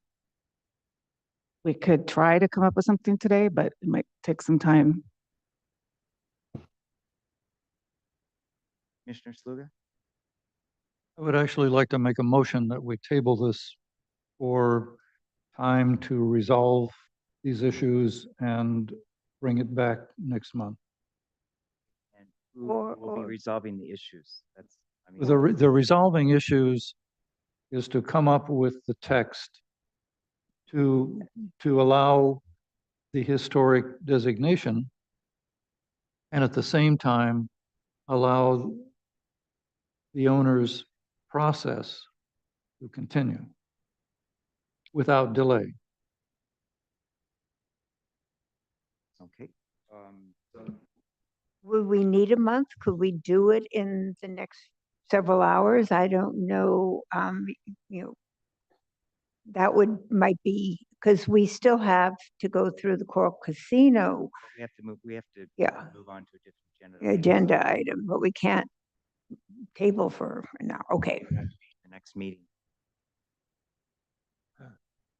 Commissioner Witash? I think is there a second on the motion? Did you do a formal motion? Yes, it is That a was formal, that was a formal motion. formal motion. So we need a second to continue discussion on the motion. I'll second. Okay, so we have a second on the motion. So now we can do a discussion on the motion. Mr. Chair? Work on I- changing the resolution, coming back next month. Yes, I would be afraid you're looking at reopening all of this. If you, well, first, of course, we're not tabling. I think continue is probably the word you're looking for. But I would not, I would recommend a more definitive steps. I would move that if I were making the motion, move that the HLAC designate 2929 East Valley, as a historic landmark. Okay, and then what we would continue to next month was adoption of the resolution, which would be refined in order to allow progress on the proposed addition. And that would also give you time to make the small revisions that need to be made to both the nomination and the resolution in other areas too. And at the same time, we could encourage council to consult with the property owner's representative to see that language works for all parties. That's the sort of alternative I'd suggest. After your wise counsel, I withdraw my motion. Or amend it. Or just amend to, Anyone suggest, how could I amend it? oh, okay, you withdraw it and that's the new motion. Yeah. Is a second agree with I it? would second the new motion. You and- agree to the withdrawing of the first motion? With whatever. Yes. Just want to make sure. So but I would like the applicant, no, this is not an applicant now, it's just the person, the party that has the project to know that they can continue with their project unencumbered. You're free to pursue your permits. We're not. We're doing a separate thing here. We don't need to see you again, except in conference. No, and just to be clear, if we approve this motion, we're not approving the final to go to the Board of Supervisors. It still has to come back next month. It sounds like we're going to approve the nomination, but then it has to come back for the resolution to be approved. And nothing can go to the Board of Supervisors until the resolution is approved, which would be at the next month's meeting. Is that the best explanation? Yes. Okay. So this 90-day period that you're thinking about wouldn't take effect because haven't done the resolution yet. Are you also in agreement that the party would not have to come back and? Oh, I'm sure they would. You think they want to come back? Oh, that we need to work on the resolution. We want the property owner as much as hopefully the property owners to be in agreement, and we want to make sure that we have language that you're accepting with. And so in this next period, hopefully, I mean, it doesn't mean we will get language that you'll accept, but hopefully we'll get something that you could be agreed to. And my question is, would it be working with county council or who? I mean, I want to make sure. I would volunteer to work with county council and with council. I mean, That would be appropriate. Is it appropriate to work with you on this Two of us in a wording? committee. Yes. Okay. I would like clarification on the motion, though. The motion was withdrawn. Okay. And Lance, you want to read it over again? And I stated my motion, which it's essentially that we would conceptually designate 2929 East Valley Road, the Chafee House and Garage. Chaffee residence and garage instead of the address. With associated landscape features, sandstone features, whatever language it is there. Okay. Designate as a historic landmark. Okay. But defer adoption of the official resolution until our next meeting so that we can develop the specific language that would allow the processing of the addition permits and the other small minor revisions we need to the resolution or the nomination.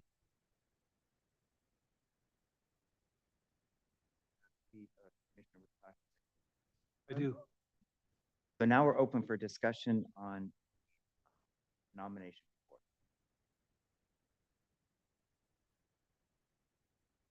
Okay, Commissioner Malcolm.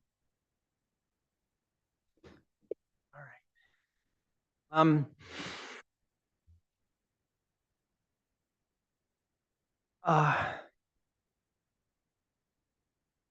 I do not like this proactive approach.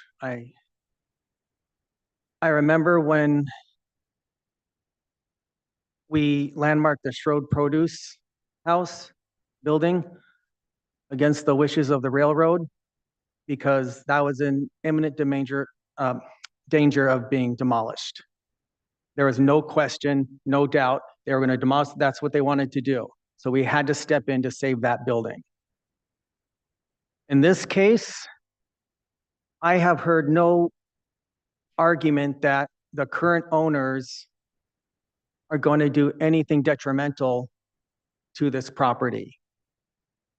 So yeah, to have it as a landmark, I'm all for it. I've seen the nomination packet looked great, 100%. I would like this as a landmark, but against the owner's wishes, I cannot support it at this time because there's no proof of the owners being disingenuous yet. I understand we had an issue with Rancho San Carlos. They were disingenuous owners and they weren't truthful with us. So yeah, stuff like that's going to happen, but to be proactive and say, well, owners in the future might do something detrimental. Well, we have to deal with that when the time comes. Right now is not the time to go against an owner's wishes. Although I'd like them to reconsider I just cannot do this ethical overreach of private property owners and telling them, even though it's in their best interests, they have a right to say, no, we don't want something in our best interests right now. It just rubs me the wrong way that we're actually considering this right now. Thank you, Commissioner Malcolm. Any other comments on the motion on the table? I agree with the motion and I can support it. Want to call the question? Yes. Okay, we have a call the question. Let's do a vote on the motion. You want to read back the motion?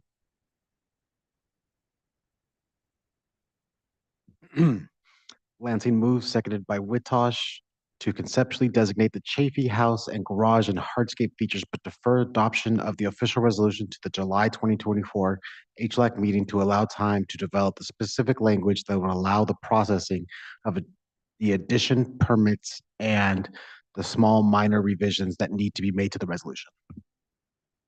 Okay. So add the address to that as well. Okay, so let's do a roll call vote. I'll start my dice to the left. We'll do with Commissioner Duncan, Aye. Commissioner Knight, Aye. Mr. Witosh, Aye. Commissioner Steinwalks, Aye. Commissioner Nye, Aye. Commissioner Snow, Aye. Commissioner Sluga, Aye. Commissioner Malcolm, No. and Commissioner Coffin Gray, aye. Okay, so we have a conceptual nomination approved and we'll be back scheduled for next month's meeting, hopefully with the revised resolution. And thank you very much for all your time today. Appreciate it.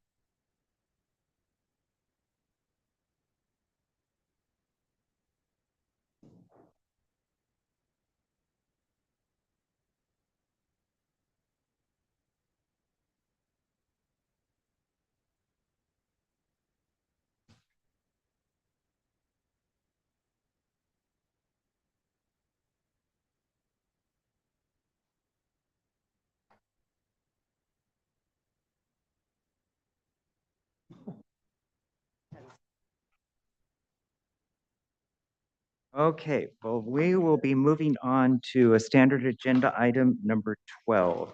And this is the Coral Casino renovations.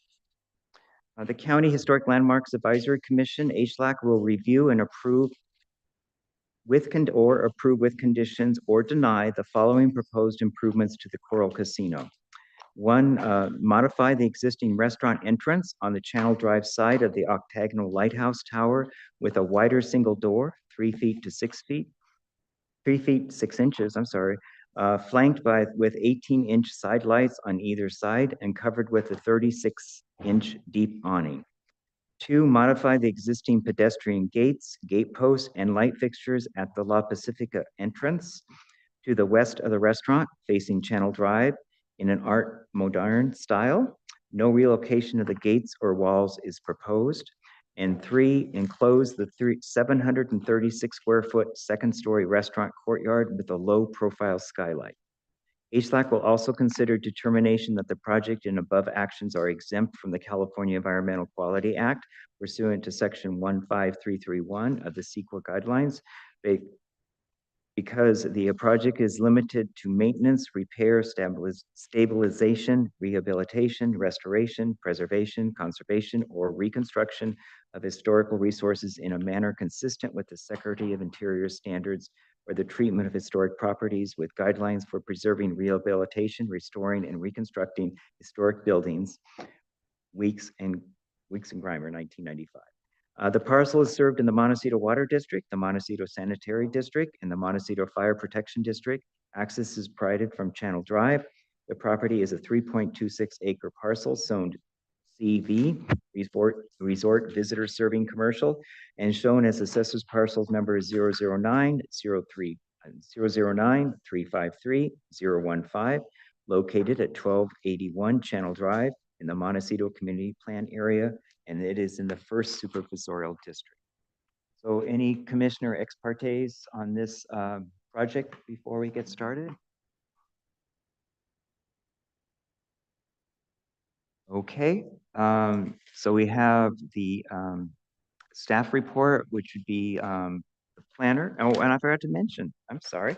And the planner for this is Henry Wakamiya.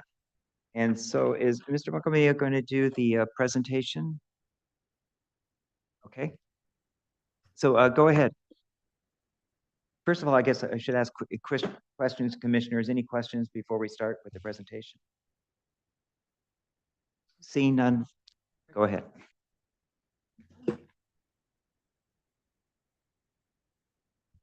Hey, Henry, did you have a presentation for us for this project? Hi, Chair and Commissioners. I believe the applicant is available to present.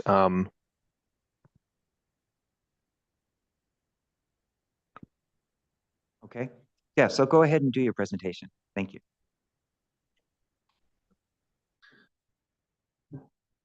Good afternoon, Mr. Chair, members of the commission. We're pleased to be here with you today for the Coral Casino. I'm Steve Welton from SEPS Land Use Consulting. After me will be Chip Wilbrandt and Barry Winnick, your project architect. As you may or may not know, the project was recently approved unanimously by our Board of Supervisors and before that, the Planning Commission, to allow the second-story restaurant at the Coral Casino to be used by the public. And so we're excited to have that opportunity to have the public enjoy this landmark that right now doesn't have direct access to it. Subsequent to that, the owners engaged with a new operator and chef, and as a result of those discussions, an application for a substantial conformity determination has been made to the County of Santa Barbara Planning Development Department for some minor exterior changes, which you referenced just now in the beginning. A little bit of errata, as you also know, there's MBAR, Montecito Board of Architectural Review, also has purview in this situation. Just because of the vagaries of the agendas, we ended up going to the Montecito Board of Architectural Review first, and they had some comments.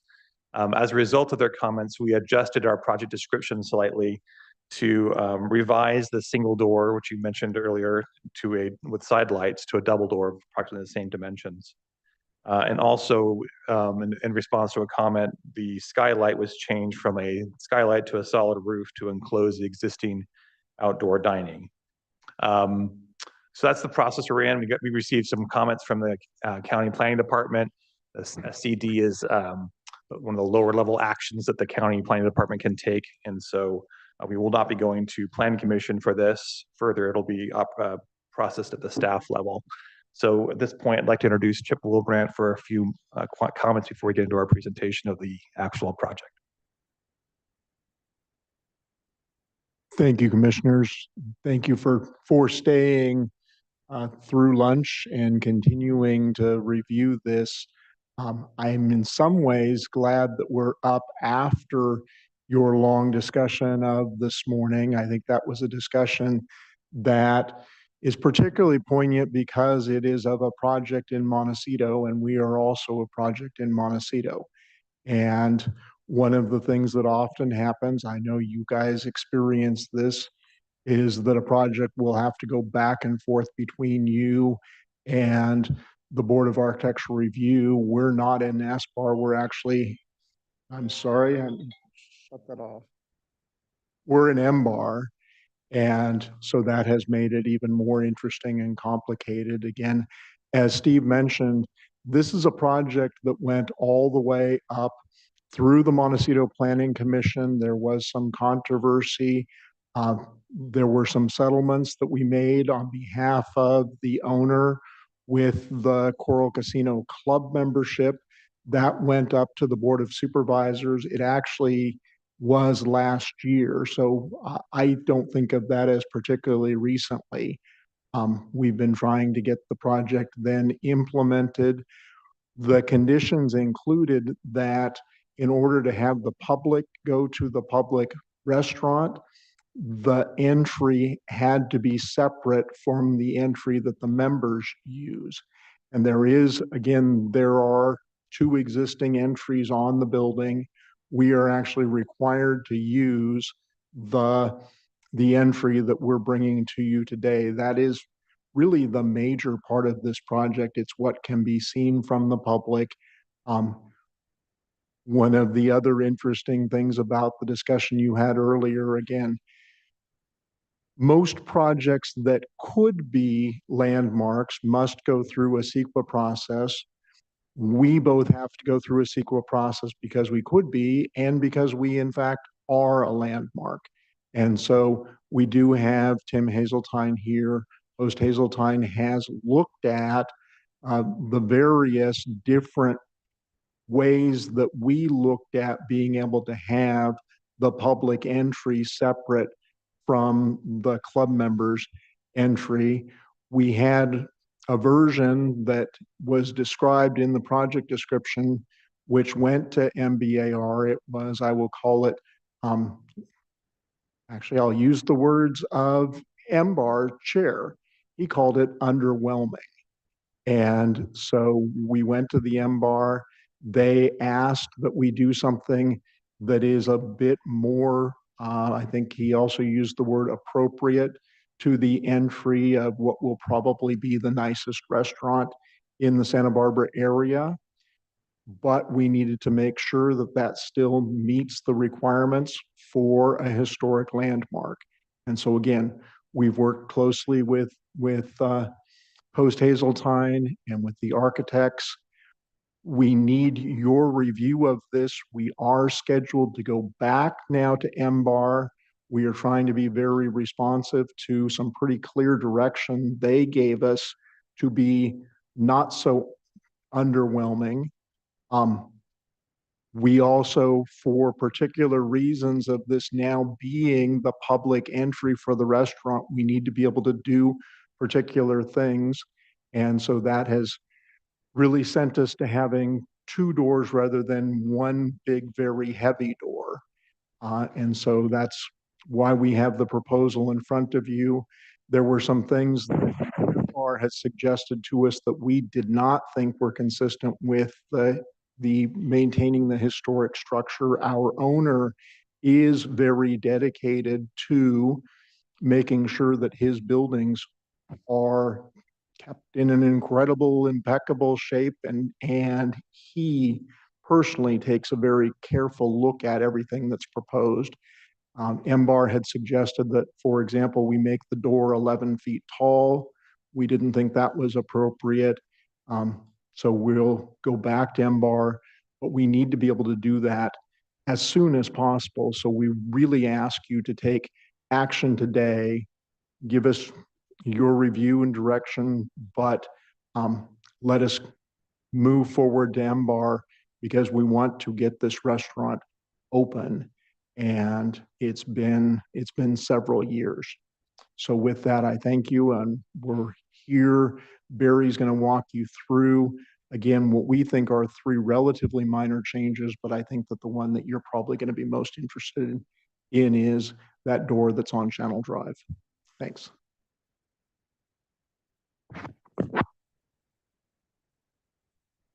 Thanks, Chip. So I'm Barry Winnick of Winnick Architects, and thank you, Mr. Chair and Commissioners, for allowing us this opportunity. So do have some notes. Anyway, for me, it's been a great honor and privilege because I've been overseeing work at the Coral Casino for nearly 2 decades, starting with the major renovation that you saw back in 2006 and 2008. And so we have a presentation that goes with this. Okay, he's pulling up. Thank you. That's perfect. So no, you can stay on that first page just for a minute. I think you're all, this is a rendering of the building existing. And anyway, during that period of time, we got to work with and get guidance for the stewardship from historians, including Alex Cole, Architectural Resources Group out of San Francisco, as well as our current historians post Hazeltine. And so it's been a pleasure working with them and having their insight all the way through the process. And, you know, I think I heard references earlier today about having resources for great guidance, and really the historians have been. And Architectural Resources Group really helped us with preservation. So this current project, which we can go on to the next slide, it focuses on a series of small changes. Chip very really helped clarify them, but it includes the dedicated public entrance for the Seaside Restaurant, which will now be open to the public, not just club members. It also includes at the La Pacifica Ballroom and Function Terrace, which incidentally is the community's largest public event spaces and only one on the ocean edge, to be enhanced, and it's going to feature Art Moderne entrance gates and lighting. There are current gates there, and the gates that are there currently are non-historic. They were added back in that renovation in 2008, but they'll be yet improved. So this is the aerial view of the existing building today, and it shows how well the project that you last approved, that we came in front of you a few years ago, has turned out. During that project, you know, we were able to capture the historic DNA and vision of the Coral and maintain it. This project restored the pool decks, the Coral Cafe, fins, sun decks, the clock tower, as well as repair of the lighthouse. You may have seen the summer edition, I just happened to bring it with me, of Santa Barbara Magazine. I don't know if you guys have received this yet in the mail or seen it nearby.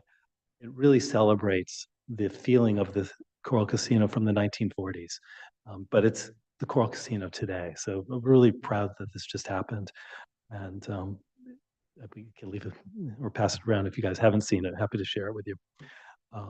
And I think we really felt that the 1940s really, you know, is what we keep looking at as our touchstone for the project. So if we can move on to the next photo. Thank you. So this existing, it's a panorama that we've put together because it's really hard to capture the Coral, such a long facade.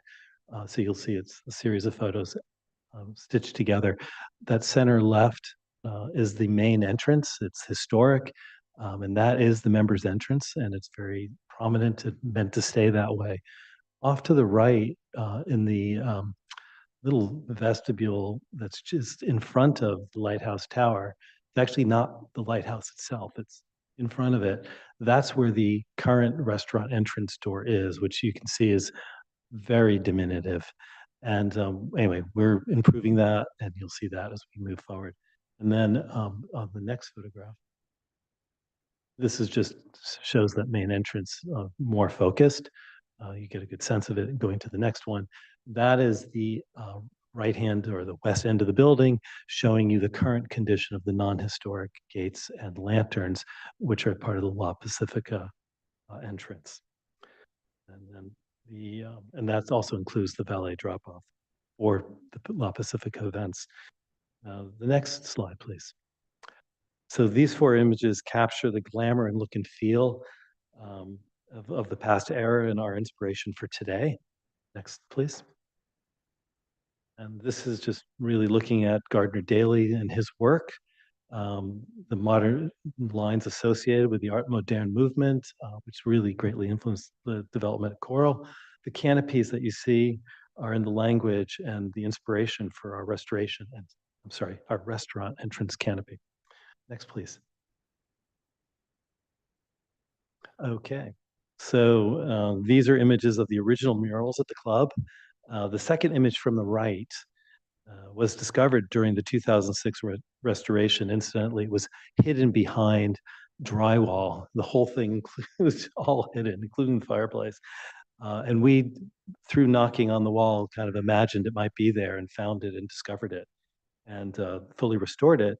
It required more restoration and was just restored again during this last improvement enhancement project, and is now the members' living room. The next photo, please. What's important about those two is that the murals will find their way, which is not part of today's discussion, but just so you know, find their way into the iconography of the club as it further develops. These images feature the entrance that has been at the stair or in front of the lighthouse. So anyway, the image to the right is the current grand stair to the restaurant that you proceed to when you move through the image that's just to its left of the vestibule in front of the tower. The stair it will have some renovation work. The stair itself will stay, that grand stair. So it gives you a sense of what kind of presentation and sequence really should be there in order to make the entrance into a restaurant that's going to be of this caliber. So it gives you a good sense. So this is what way it has been, and now it will get changed. Next. So these are, you'll see a series of more technical drawings. This is the site plan, just gives you full context of the whole building. The area of enhancement that we're talking about now is off to the left-hand side where you see the dark coloring showing the roofs. It's really, if you go to that 1/3 point, it's from there all the way to the left over is where the renovation is occurring. Next, please.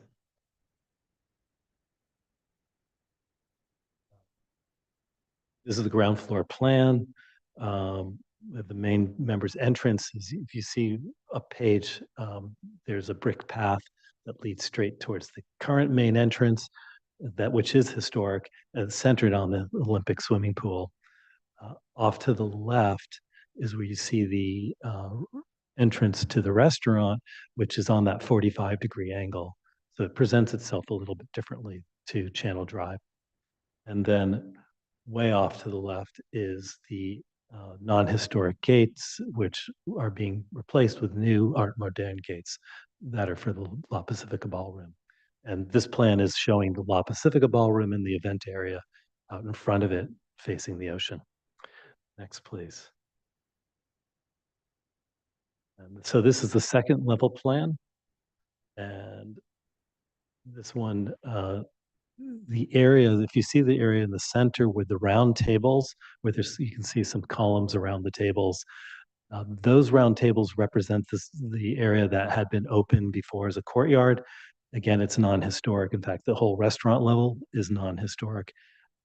Anyway, that's the area that we're planning on covering with this, with a roof at the same level as the roofs above. And the outer band that you see, that represents you'll see tables and chairs all along the ocean edge. So that's where the tables and chairs really make the most sense, where they're by the outdoor tables, so they're by the ocean side. And by enclosing those inner zone tables. It makes the restaurant more usable for all seasons. Where right now it's more limited. Moving on. So this just shows, you see that funny sort of, call it a hexagonal shape, that represents the roof covering. So you can see it's set back quite far from the ocean. Okay, and therefore less visible. This is the front elevation, Channel Drive elevation, and the historic members entrance is to the left. And what's nice about this is you can see the scale differential where the historic entrance is clearly more dominant. And we've been very sensitive and deliberate about this. And the restaurant entrance, which you see at that vestibule in front of the tower, it's also a little smaller here because it's on the 45-degree angle. And that's that Art Moderne new entry that we're doing with the double doors. And we do feel that we've balanced the M-bar encouragement to make it impressive enough and distinct enough so that it's a restaurant entrance, befitting of this location, and yet still being subservient, still less essentially less affecting of the overall vision of the facade. Then way off to the right again is that public entry for the banquet for La Pacifica, which you can see just to the left of that Monterey pine. Okay, this next, perfect. This is a elevation looking from the west back at the west or south, I'm sorry, from the south, looking back at the facility. And so you've got the banquet hall at the bottom, then on the second level is that outdoor dining with awnings above it. And then at that very upper level, you'll see the existing non-historic glass balustrade that's at the sun deck. And behind that is where the roof infill is, that covered courtyard. And then next one, please. Very much the same. This one's the west view. You have the same thing. You have the banquet hall at the bottom. The area off to the right before you get to the clock tower is the looking out from the outside of Coral Cafe. You essentially would be looking, if you were standing right there, looking across through those windows at the pool in the distance. Up above where those awnings are, that is the outdoor dining portion that's still there, that's there today. And up above is the balustrade, again, the non-historic, which that entire level, including the awnings in the restaurant, are all non-historic. Okay, next, please. So this section shows the sight line from the beach with a really low tide. It's like, we really wanted to see, you'd probably be standing in water most of the time, if not. So what you can see in that line is, as the person's looking up, the roof infill or the covered courtyard is not visible. It's just totally not visible because it's set back so far. And same thing, we didn't even bother putting the line on it because I think you may have seen it in plan, but it's even farther from Channel Drive, so it's not visible for the public. And then this next one is really the same. It's just an enlarged view, so you can see it a little more closely, that sight line relative to this outdoor, what used to be an outdoor court, which is now filled in. And incidentally, the overall square footage of the club stays the same because that space was a dining space before, just is converted from outdoor to interior. This side features the restaurant entry, and again, after much study and encouragement from MBAR, we really did go back and look to balance this. I think we did 4 different studies. This is the one that we really liked the most. So, in fact, I much prefer it over what we first submitted. So there's always a little bit of humility in having to work on these things and improve them. Anyway, we now have a double door, no side lights. Before we were proposing a single, as Chip mentioned, kind of large, hard to operate single door that was oversized. So this is almost the same size as the other one. It's literally 6 inches wider. So we went from 5'6" to 6 feet, but we have that expression of a double door, which feels much more like a restaurant entry. We've added two wall sconces on one on either side. You can see in that little image below on the left, low second from the left is the Art Moderne wall sconce. To the left of that is the new design that we're proposing for the canopy. So instead of a fabric awning, which again, MBAR felt it needed to be more permanent, it should be more in the style of the building. So we went and found Art Moderne precedents and are now, showing the awning really as a fixed element. And also the signage, this is a placeholder right now till we have the final name, but the signage will be mounted to the awning rather than to the building. So that way it's even, I'm sorry. Well, the signage name will still to be determined. So you'll see up above it says right now just Coral Casino, and it's on top of the awning. So it's attached, or it's canopy. It's attached to the canopy rather than to the building wall. It's less, in other words, we're doing it this way so it's easily reversed. It's something that will be less disturbing to the building by putting it on the canopy. And It's a little hard to understand, given the sound system. oh, sorry. You've said, you've mentioned apparently that's the current plan is the drawing off to the left that says Carl's, Correct. and it's sitting on a bit of a porch, or what is that? That is a canopy. So if you look at the image just below it, where you see the door and you see a canopy with letters on top of it, I can't read it well. Maybe it says 318. It's a little bit of an eye test. Thank you. 31866. That's the precedent. So it's, instead of it being a fabric awning, what was encouraged, and which I am very much in favor of, I think is a much better solution, is a very simple, streamlined designed canopy that the lettering sits on top of. And then how far would that extend? I think we currently have it extending somewhere around, I don't know, between 3 and 5 feet. It's not very far. Oh, okay. Yeah, no, it's tied up against the, 3'6". So I'm not totally wrong. 3'6" is the extension. Thank you. So the drawing that we've been provided with shows a glass door with a awning. With a fabric awning and 2 side lights. That was the former proposal. That's not happening now? Right. So the confusion is because that's what we submitted to MBAR. They commented on, we changed our presentation in response to theirs. Good. And thank you for asking that, because I'm sure it's confusing for everybody. Yeah. Thank you. Great. Let's see if there's more I want to describe here.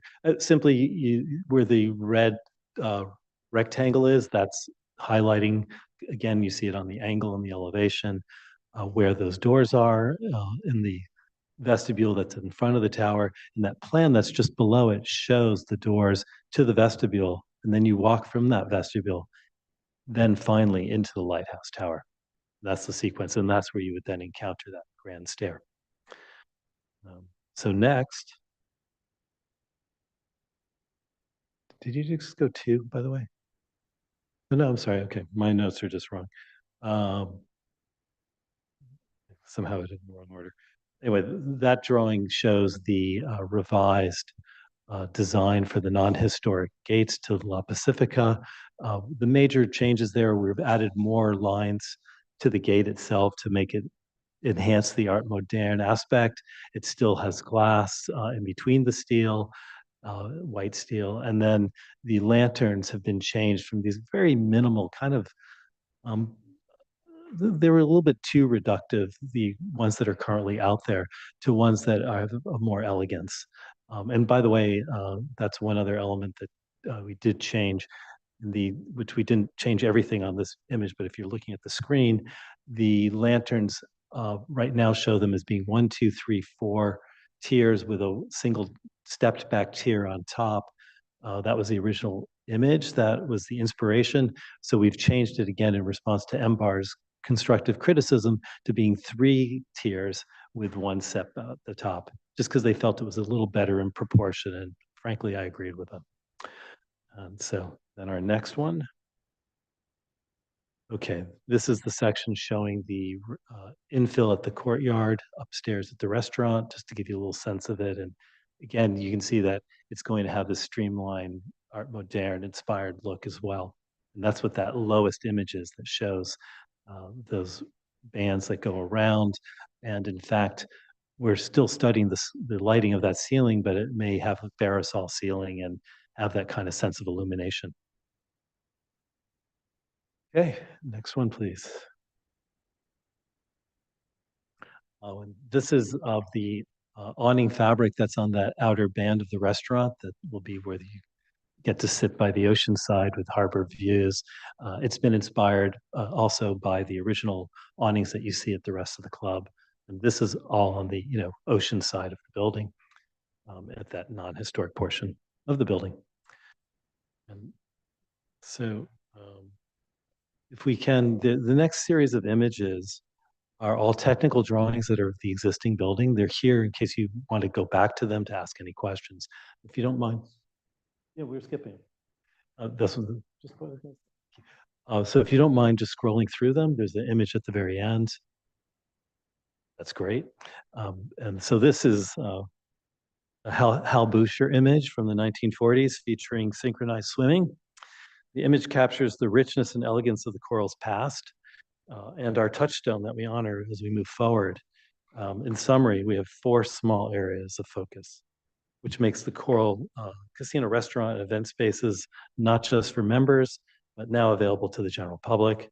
This includes, as was outlined before, the dedicated restaurant entrance, befitting Thomas Keller restaurant. It's such an extraordinary seaside setting. It also has the enhanced La Pacifica banquet entrance terrace with replacement Art Moderne gates and lighting. And the covered courtyard, which keeps the same overall size, but allows for the restaurant seating in all seasons. And these new fabric awnings at the existing outdoor restaurant deck seating. The historians have found our proposal to be modest and proportionate, in keeping with the Art Moderne architecture and in accordance with this Secretary of Interior standards. I'm hopeful that you approve our project today so that we may move to the next stage, is the lengthy approval process. Thank you, and happy to answer any questions you might have. Also, Tim Hazelton is available for questions as well. Thank you. Thank you very much. So we're up to questions for the applicant on this presentation. Mr. Saluga. Yes, I visited the site the other day. You mentioned that it's now required that you have 2 separate entrances. Correct. The restaurant entrance, has 2 steps down after you get inside, which is not wheelchair accessible. This is correct, yes. It seems very difficult that you could correct that on the inside. I was told that persons in wheelchairs or the accessible entrance will have to go through the main entrance and around and come in the other way. This is correct. I think it would be better and less discriminatory if you actually did some work outside to create a lower area that would be a grade level entrance that would go into that lobby for the restaurant. And I hear your question. okay, let me just finish with my comments. As a potential customer of your restaurant, and I look forward to that, I think your new entrance design is too understated. I think if I were to arrive there after dark, I'd have a hell of a time trying to find out where to go in. And I think you could be, number one, you should have more protection outside, because we do get some rain sometimes that And I would think some kind of illuminated sign that is more significant would be appropriate. I think maybe our protocol has changed a little bit. I'll answer your questions first, but We're in the question. and then we could maybe address comments as well. Right. So I'll address that first. So this is one of the cases where having the historic code apply to the project is super valuable. And we do have an accessible route that has been agreed to. This was discussed when it made its way all the way up to the county supervisors, that the members' entrance would also serve as the restaurant entrance for people that need, accessibility. And they would be accompanied, and it would be definitely made sure that they would know their way to find and have wayfinding to get to the restaurant. In terms of the practical aspects of why we're choosing this path, it's very clear. The road right-of-way on this building is very, very close to it. So to put a ramp in and to do other changes, we'd literally be in the county right-of-way. Also, I've just recently worked on the band shell project for the city, Plaza del Cruz, where we put in a handicap ramp, working with Architectural Resources Group, put in a handicap ramp around that building. You should go see how long it is. I think we did an excellent job of it. It makes an impact. Even though we were very discreet, we wrapped it around the back of the building. We put the landings in places to make it as invisible as possible. To do that, to even pick up a couple stairs would be very intrusive and would have a big impact on the landmark. So first of all, we really can't do it because of the county encroachment with the right of way. And then second of all, it would be a huge impact. So anyway, that's the answer on that. I do want to address, even though we're out of protocol, the entrance. There will be plenty of light coming through those doors because they're glass doors, emerging to the street. There are the wall sconces there. There will be lots of landscape lighting, as there always is. I don't think people will have a hard time finding the entrance to the building. And we really were balancing keeping the real feel of when you first arrive at the Coral Casino, to make sure that it feels like what everybody always remembered. And it goes all the way back to like these amazing pictures of Gardner Daly in front of that building from 1939. And we're holding on to that. To me, that's the DNA of Coral Well, Casino. let me give you a little bit of a comment, though. I mean, No, I'm sorry. We're in questions right now. Yeah, I'm sorry. Sorry. Yeah, we're in questions. And just so you know, I mean, I think we've demonstrated that we're open to creative or we want to say, what's the word for criticism? The instructive. Yeah, well, there's another word. Oh, well, constructive. Thank you. Constructive criticism. And, we did change our presentation, our proposal in response to MBAR. And clearly, if there's things that you all recommend, we certainly can look at that. My encouragement would be, let's make sure that wherever we come up with, because this process will get really long if we're going back and forth between agencies, let's please make sure that any constructive criticism that we add today to the project is something that can be, solved in a resolution here today constructively. Thank you. Any other questions? Presentation? Thank you very much. Sure, thank you. To public comment? Nobody online, but I do believe we have one person signed up to speak. Yeah, I have a speaker slip. It's been a long day. Henry Lenny, architect. Okay, go My ahead. name is Henry Lenny, architect, and just as a matter of reference, I was in the Santa Barbara Landmarks Commission for 12 years prior to term limits. I don't want to date myself, but that was a long time ago. And was also involved on issues very similar to this issue, including the participating in the Santa Barbara Landmarks Ordinance.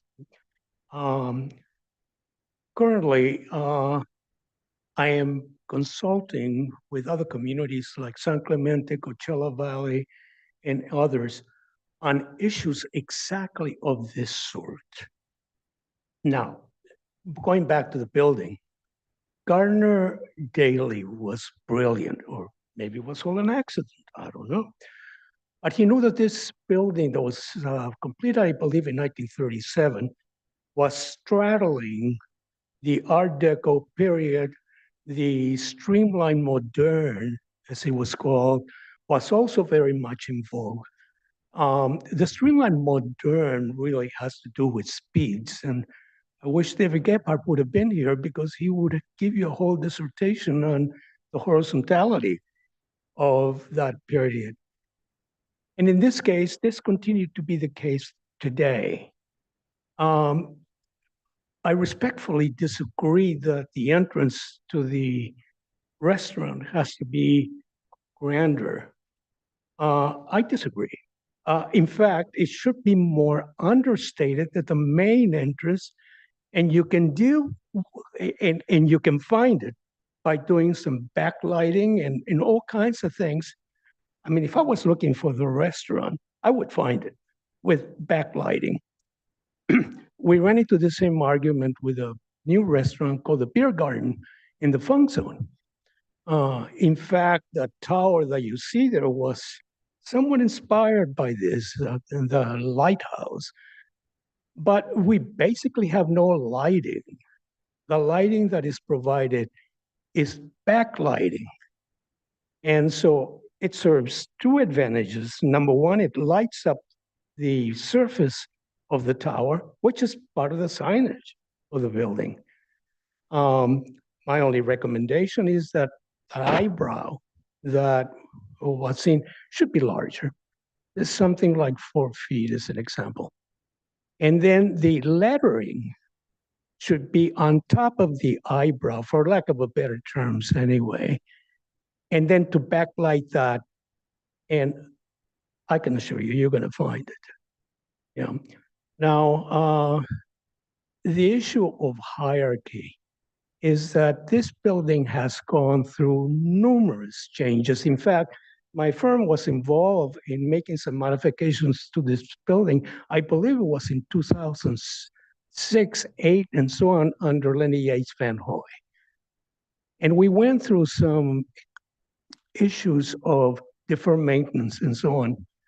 And what we realized is that the only thing that you're going to make a building like this and the function viable, it has to be so that we find ways in changing the style of architecture in a manner in which we won't be noticeable, at least for people who are used to visiting the building from 1947, which is me, to the present. But there's some changes that have been made that were dictated by the lifestyle, the current lifestyle of what people want to do. I mean, personally, I wish it was that multi-level diving board there, but that can get a little edgy, I think, these days. So that has to come up and so on. But I'm going to conclude by saying this is one of the most remarkable buildings. The symbolism of the building, just the idea that this building was designed to be modified over the years, given the needs of the users, essentially, and some of the necessary and bestie code changes that I think we have.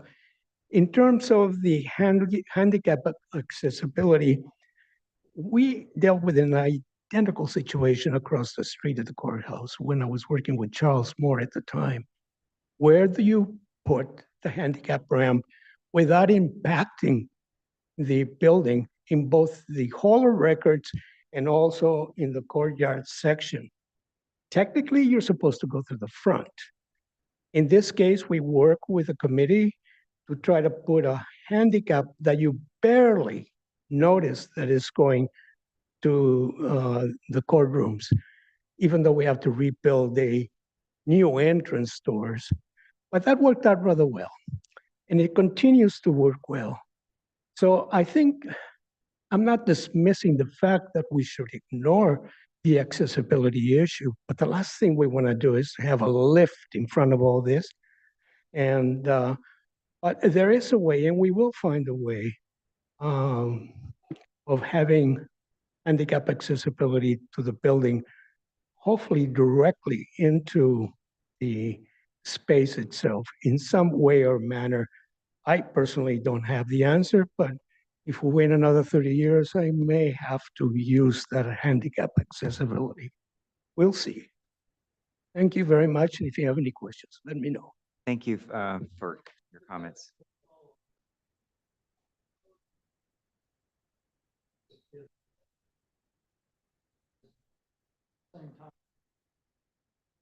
Well, let me. Pardon me? Yeah, we're in public comment right now, so. Right, right. Well, I'm happy to answer it. Not really. He's public. He wouldn't know. Yeah. Yeah, I can. So the hours of operation overlap. So the club is operating, from like 7 o'clock in the morning or maybe slightly sooner, all the way to like 9 o'clock at night. The restaurant, but actually 8 o'clock at night. The restaurant, the hours haven't been published yet, still to be determined, but they'll go into the evening. So it could be 9 or 10. So there would be some time of overlap.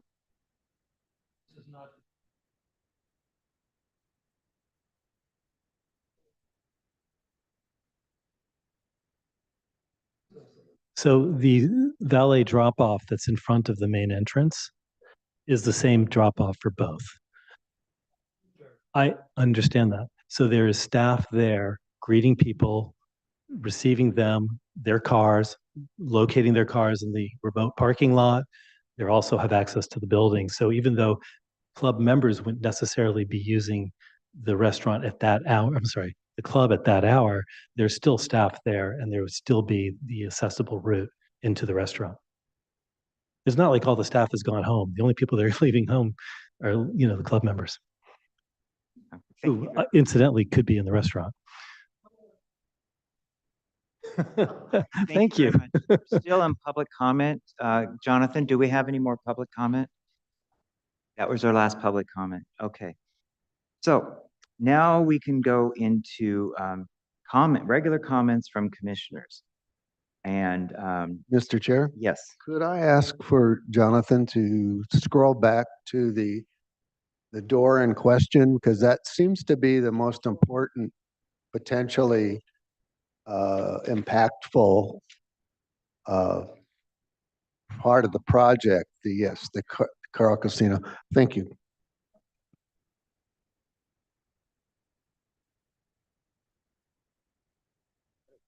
you just wanted to scroll the picture.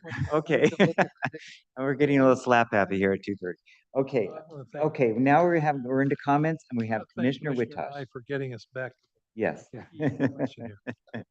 So I understand the minimalist approach to the entrance, and I really like it.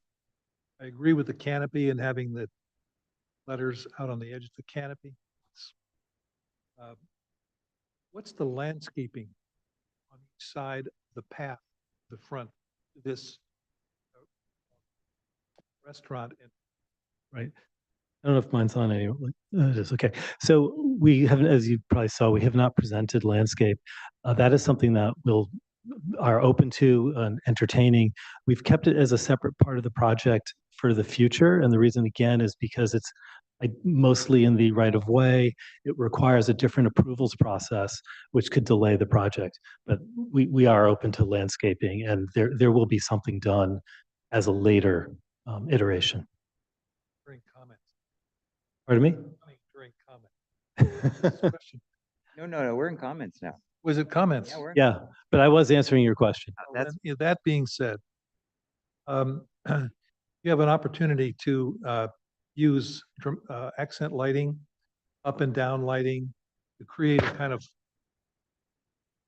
crack the eye to this place, and just have it be landscape and vector people in.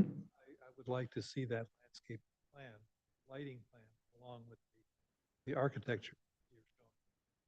Very sympathetic to the architecture. And again, you have a main entrance that's formal and very, as I am a main entrance. And I see this little place off to the side. It's very, very, very nice.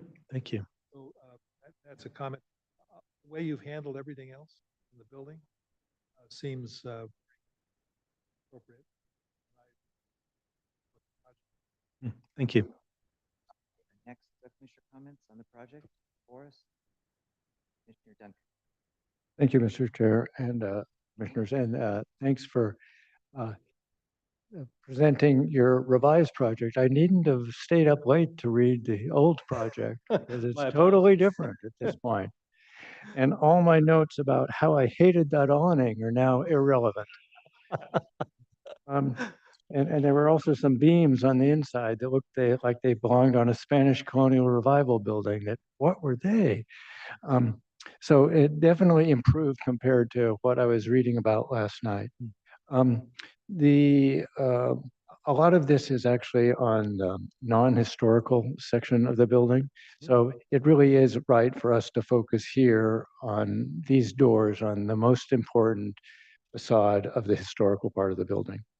And what I can't help but notice is when I see these pictures of what exists sort of now and before is there was great lengths to underplay this entire facade except the entry. The entry is just the thing. And I love this style. We don't have enough buildings of this style in Santa Barbara. And as a student of David Gebhardt, I think he would want to be sure that we kept this clean. So I'm a little concerned about being so overwhelmed by the entry. One of the things that worked well with what was obviously just a piece of infrastructure before is the door that was into that base of the tower was asymmetrical. It wasn't actually symmetrically placed in that facade. And of course, it was a little single door. I think you might consider placing this a little bit more asymmetrically, giving it a little whimsy here instead of trying to make it so important. I know that's opposite what MBAR told you, but I think you could still give this a discrete hideaway effect. I definitely prefer your awning as it is now. I'm definitely a little concerned about lighting. I wouldn't want to see internally lit lighting or neon. I think there's got to be other ways to call attention to it, and I think that some of the ideas of backlighting or uplighting in other ways would be a way you can get at it. The actual doors themselves, I could go with these multi-pane as shown, and they obviously make it a little bit more human scale than the super simple main entry doors. They are so simple. What's the height of these doors right now? Doors, I believe, are shown at 8 foot, I believe. 8'2". They're that big. Even as double doors, they're going to be 3 foot by 8'2". That's not for a restaurant entrance. That's not a surprising size. And if you don't mind my saying one thing, we are not considering neon lighting, or and lettering up there for the signage would be backlit. Would not be face lit. And the light fixtures that you have, hopefully, we're not going to see any direct light from them. They will be illuminating surfaces, and primarily surfaces that we want to be able to see because we're going to walk on them. That's where we would want it. So the doorway, I think, is definitely, and I think you would be, I don't know what you're doing in terms of the ultimate font, but I would imagine you're going to be very careful in your choice of it, because the rest of the lettering that I can see out there is so clean and so neat. I would not want to see you introduce a totally new style that doesn't fit the geometry of the building. We want to see it as distinct, but not having so much style that it just detracts. from the main building. What you've got on the west end and the lamps there, those look pretty handsome, and making them simpler makes sense to me too. And the infill skylight structure, that's minimalist it too. So that seems to make sense. Thank you. Thank you. Commissioner Malcolm. Okay, two things, one about the skylight and one about the door. Let's start with the door since that's what we're talking about first. 20 some years ago when this redesign project was put through and discussed, that door was supposed to be very understated, and attention was only supposed to be drawn to the main entrance.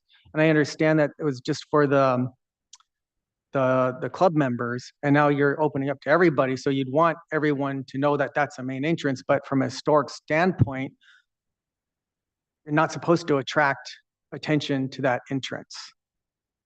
As far as the skylight, I believe that's where the old cabanas used to be on the top floor, and keeping it open was kind of a nod to what that it was kind of a compromise as putting the restaurant and tables around there. The compromise kind of was, okay, leave it some open space there as a nod to, hey, that used to be the cabana open space where people get sun and everything. So, and putting a skylight there might kind of negate that a bit. So I just wanted to bring attention to what was discussed in the past on those issues. Thank you, Commissioner Malcolm. Who else have comments on this project? Commissioner Saluga. Well, even though this is an historic building, I think there needs to be some recognition of function over time. And if you're going to have a public high-class restaurant, it's appropriate to have a very visible entrance. And I think if your canopy is only sticking out 3 feet 6 inches, that's too small. Okay. But, and you know, one other possible way to shine more light, if you will, on the entrance is maybe even some lighting in the pavement that shines up on the wall, just as a thought. But I am supportive of the larger entrance. Thank you. Mr. Chair, I've been thinking. Uh-oh, okay. So this Coral Casino sign. I have a friend who's passed away, Don Bushnell. Please talk to them. Friend who passed away. His name is Don Bushnell. Bushnell had a neon garden in which he collected neon signs from 60 years of neon signs. And you mentioned we're not putting neon or anything like that, but the minute you said that, I thought, wouldn't it be something Coral Casino in a beautiful neon? Okay. Self-alight. No, you can put a background in it or whatever, but the neon would be so playful, different, absolutely the opposite of the entrance. And it would be a little kind of a cachet place where people could go for the evening dinner, meal, to the bar or whatever. And the other thing about the canopy, is that stainless steel that is currently on the edge? That's what we're imagining. Yes. That would be the idea, stainless steel, flat soffit, recessed lighting in the soffit, possibly uplighting in the pavement. That could become a very, very attractive area. Anyway, the neon, I had to get the neon out there because. No, I'm happy to retract my earlier statement. I'll be open-minded. Upset.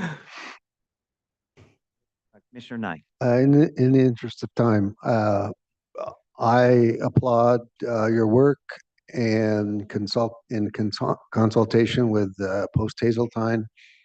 And I like the direction you're going on these 3 elements, and I support it.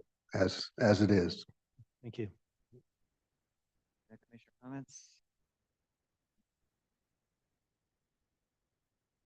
I guess as chair, I'll just say that I also agree that I think all three of these proposals are very well done. You know, I think it really fits into the style of the building, and you've worked really hard to keep that. And, you know, and I appreciate you having to, you know, you have to always come to us because it is a historic landmark and we always have to approve for your, and I appreciate, you know, that extra step you have to do, but I think this building is staying the way it is because of the input that we put into it. And we always try to move you along, so it's not like we're trying to hold you back. But I believe all three, the doors, I think are great. I was a little concerned about the script, you know, maybe more like the letters and the picture down below, but either one would be fine. I approve this project. So I guess we need a motion. This is something we need to approve. So if someone wants to make a motion.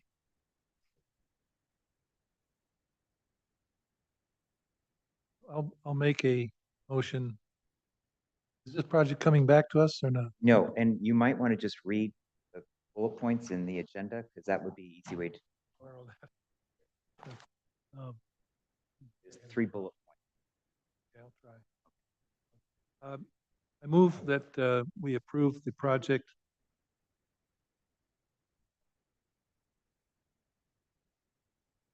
Right. They're not correct? Right, because when it says door, it says a single door, a certain width. So you'd have to just override that and say 6-foot wide pair of doors. 6 foot wide, but as shown in the plans. Mhm. Okay. Great. So I move that we approve the project at the Coral Casino with the following modifications to the restaurant entrance with a 6-foot wide door, a stainless steel canopy, and signage as proposed, or as you would like, make it.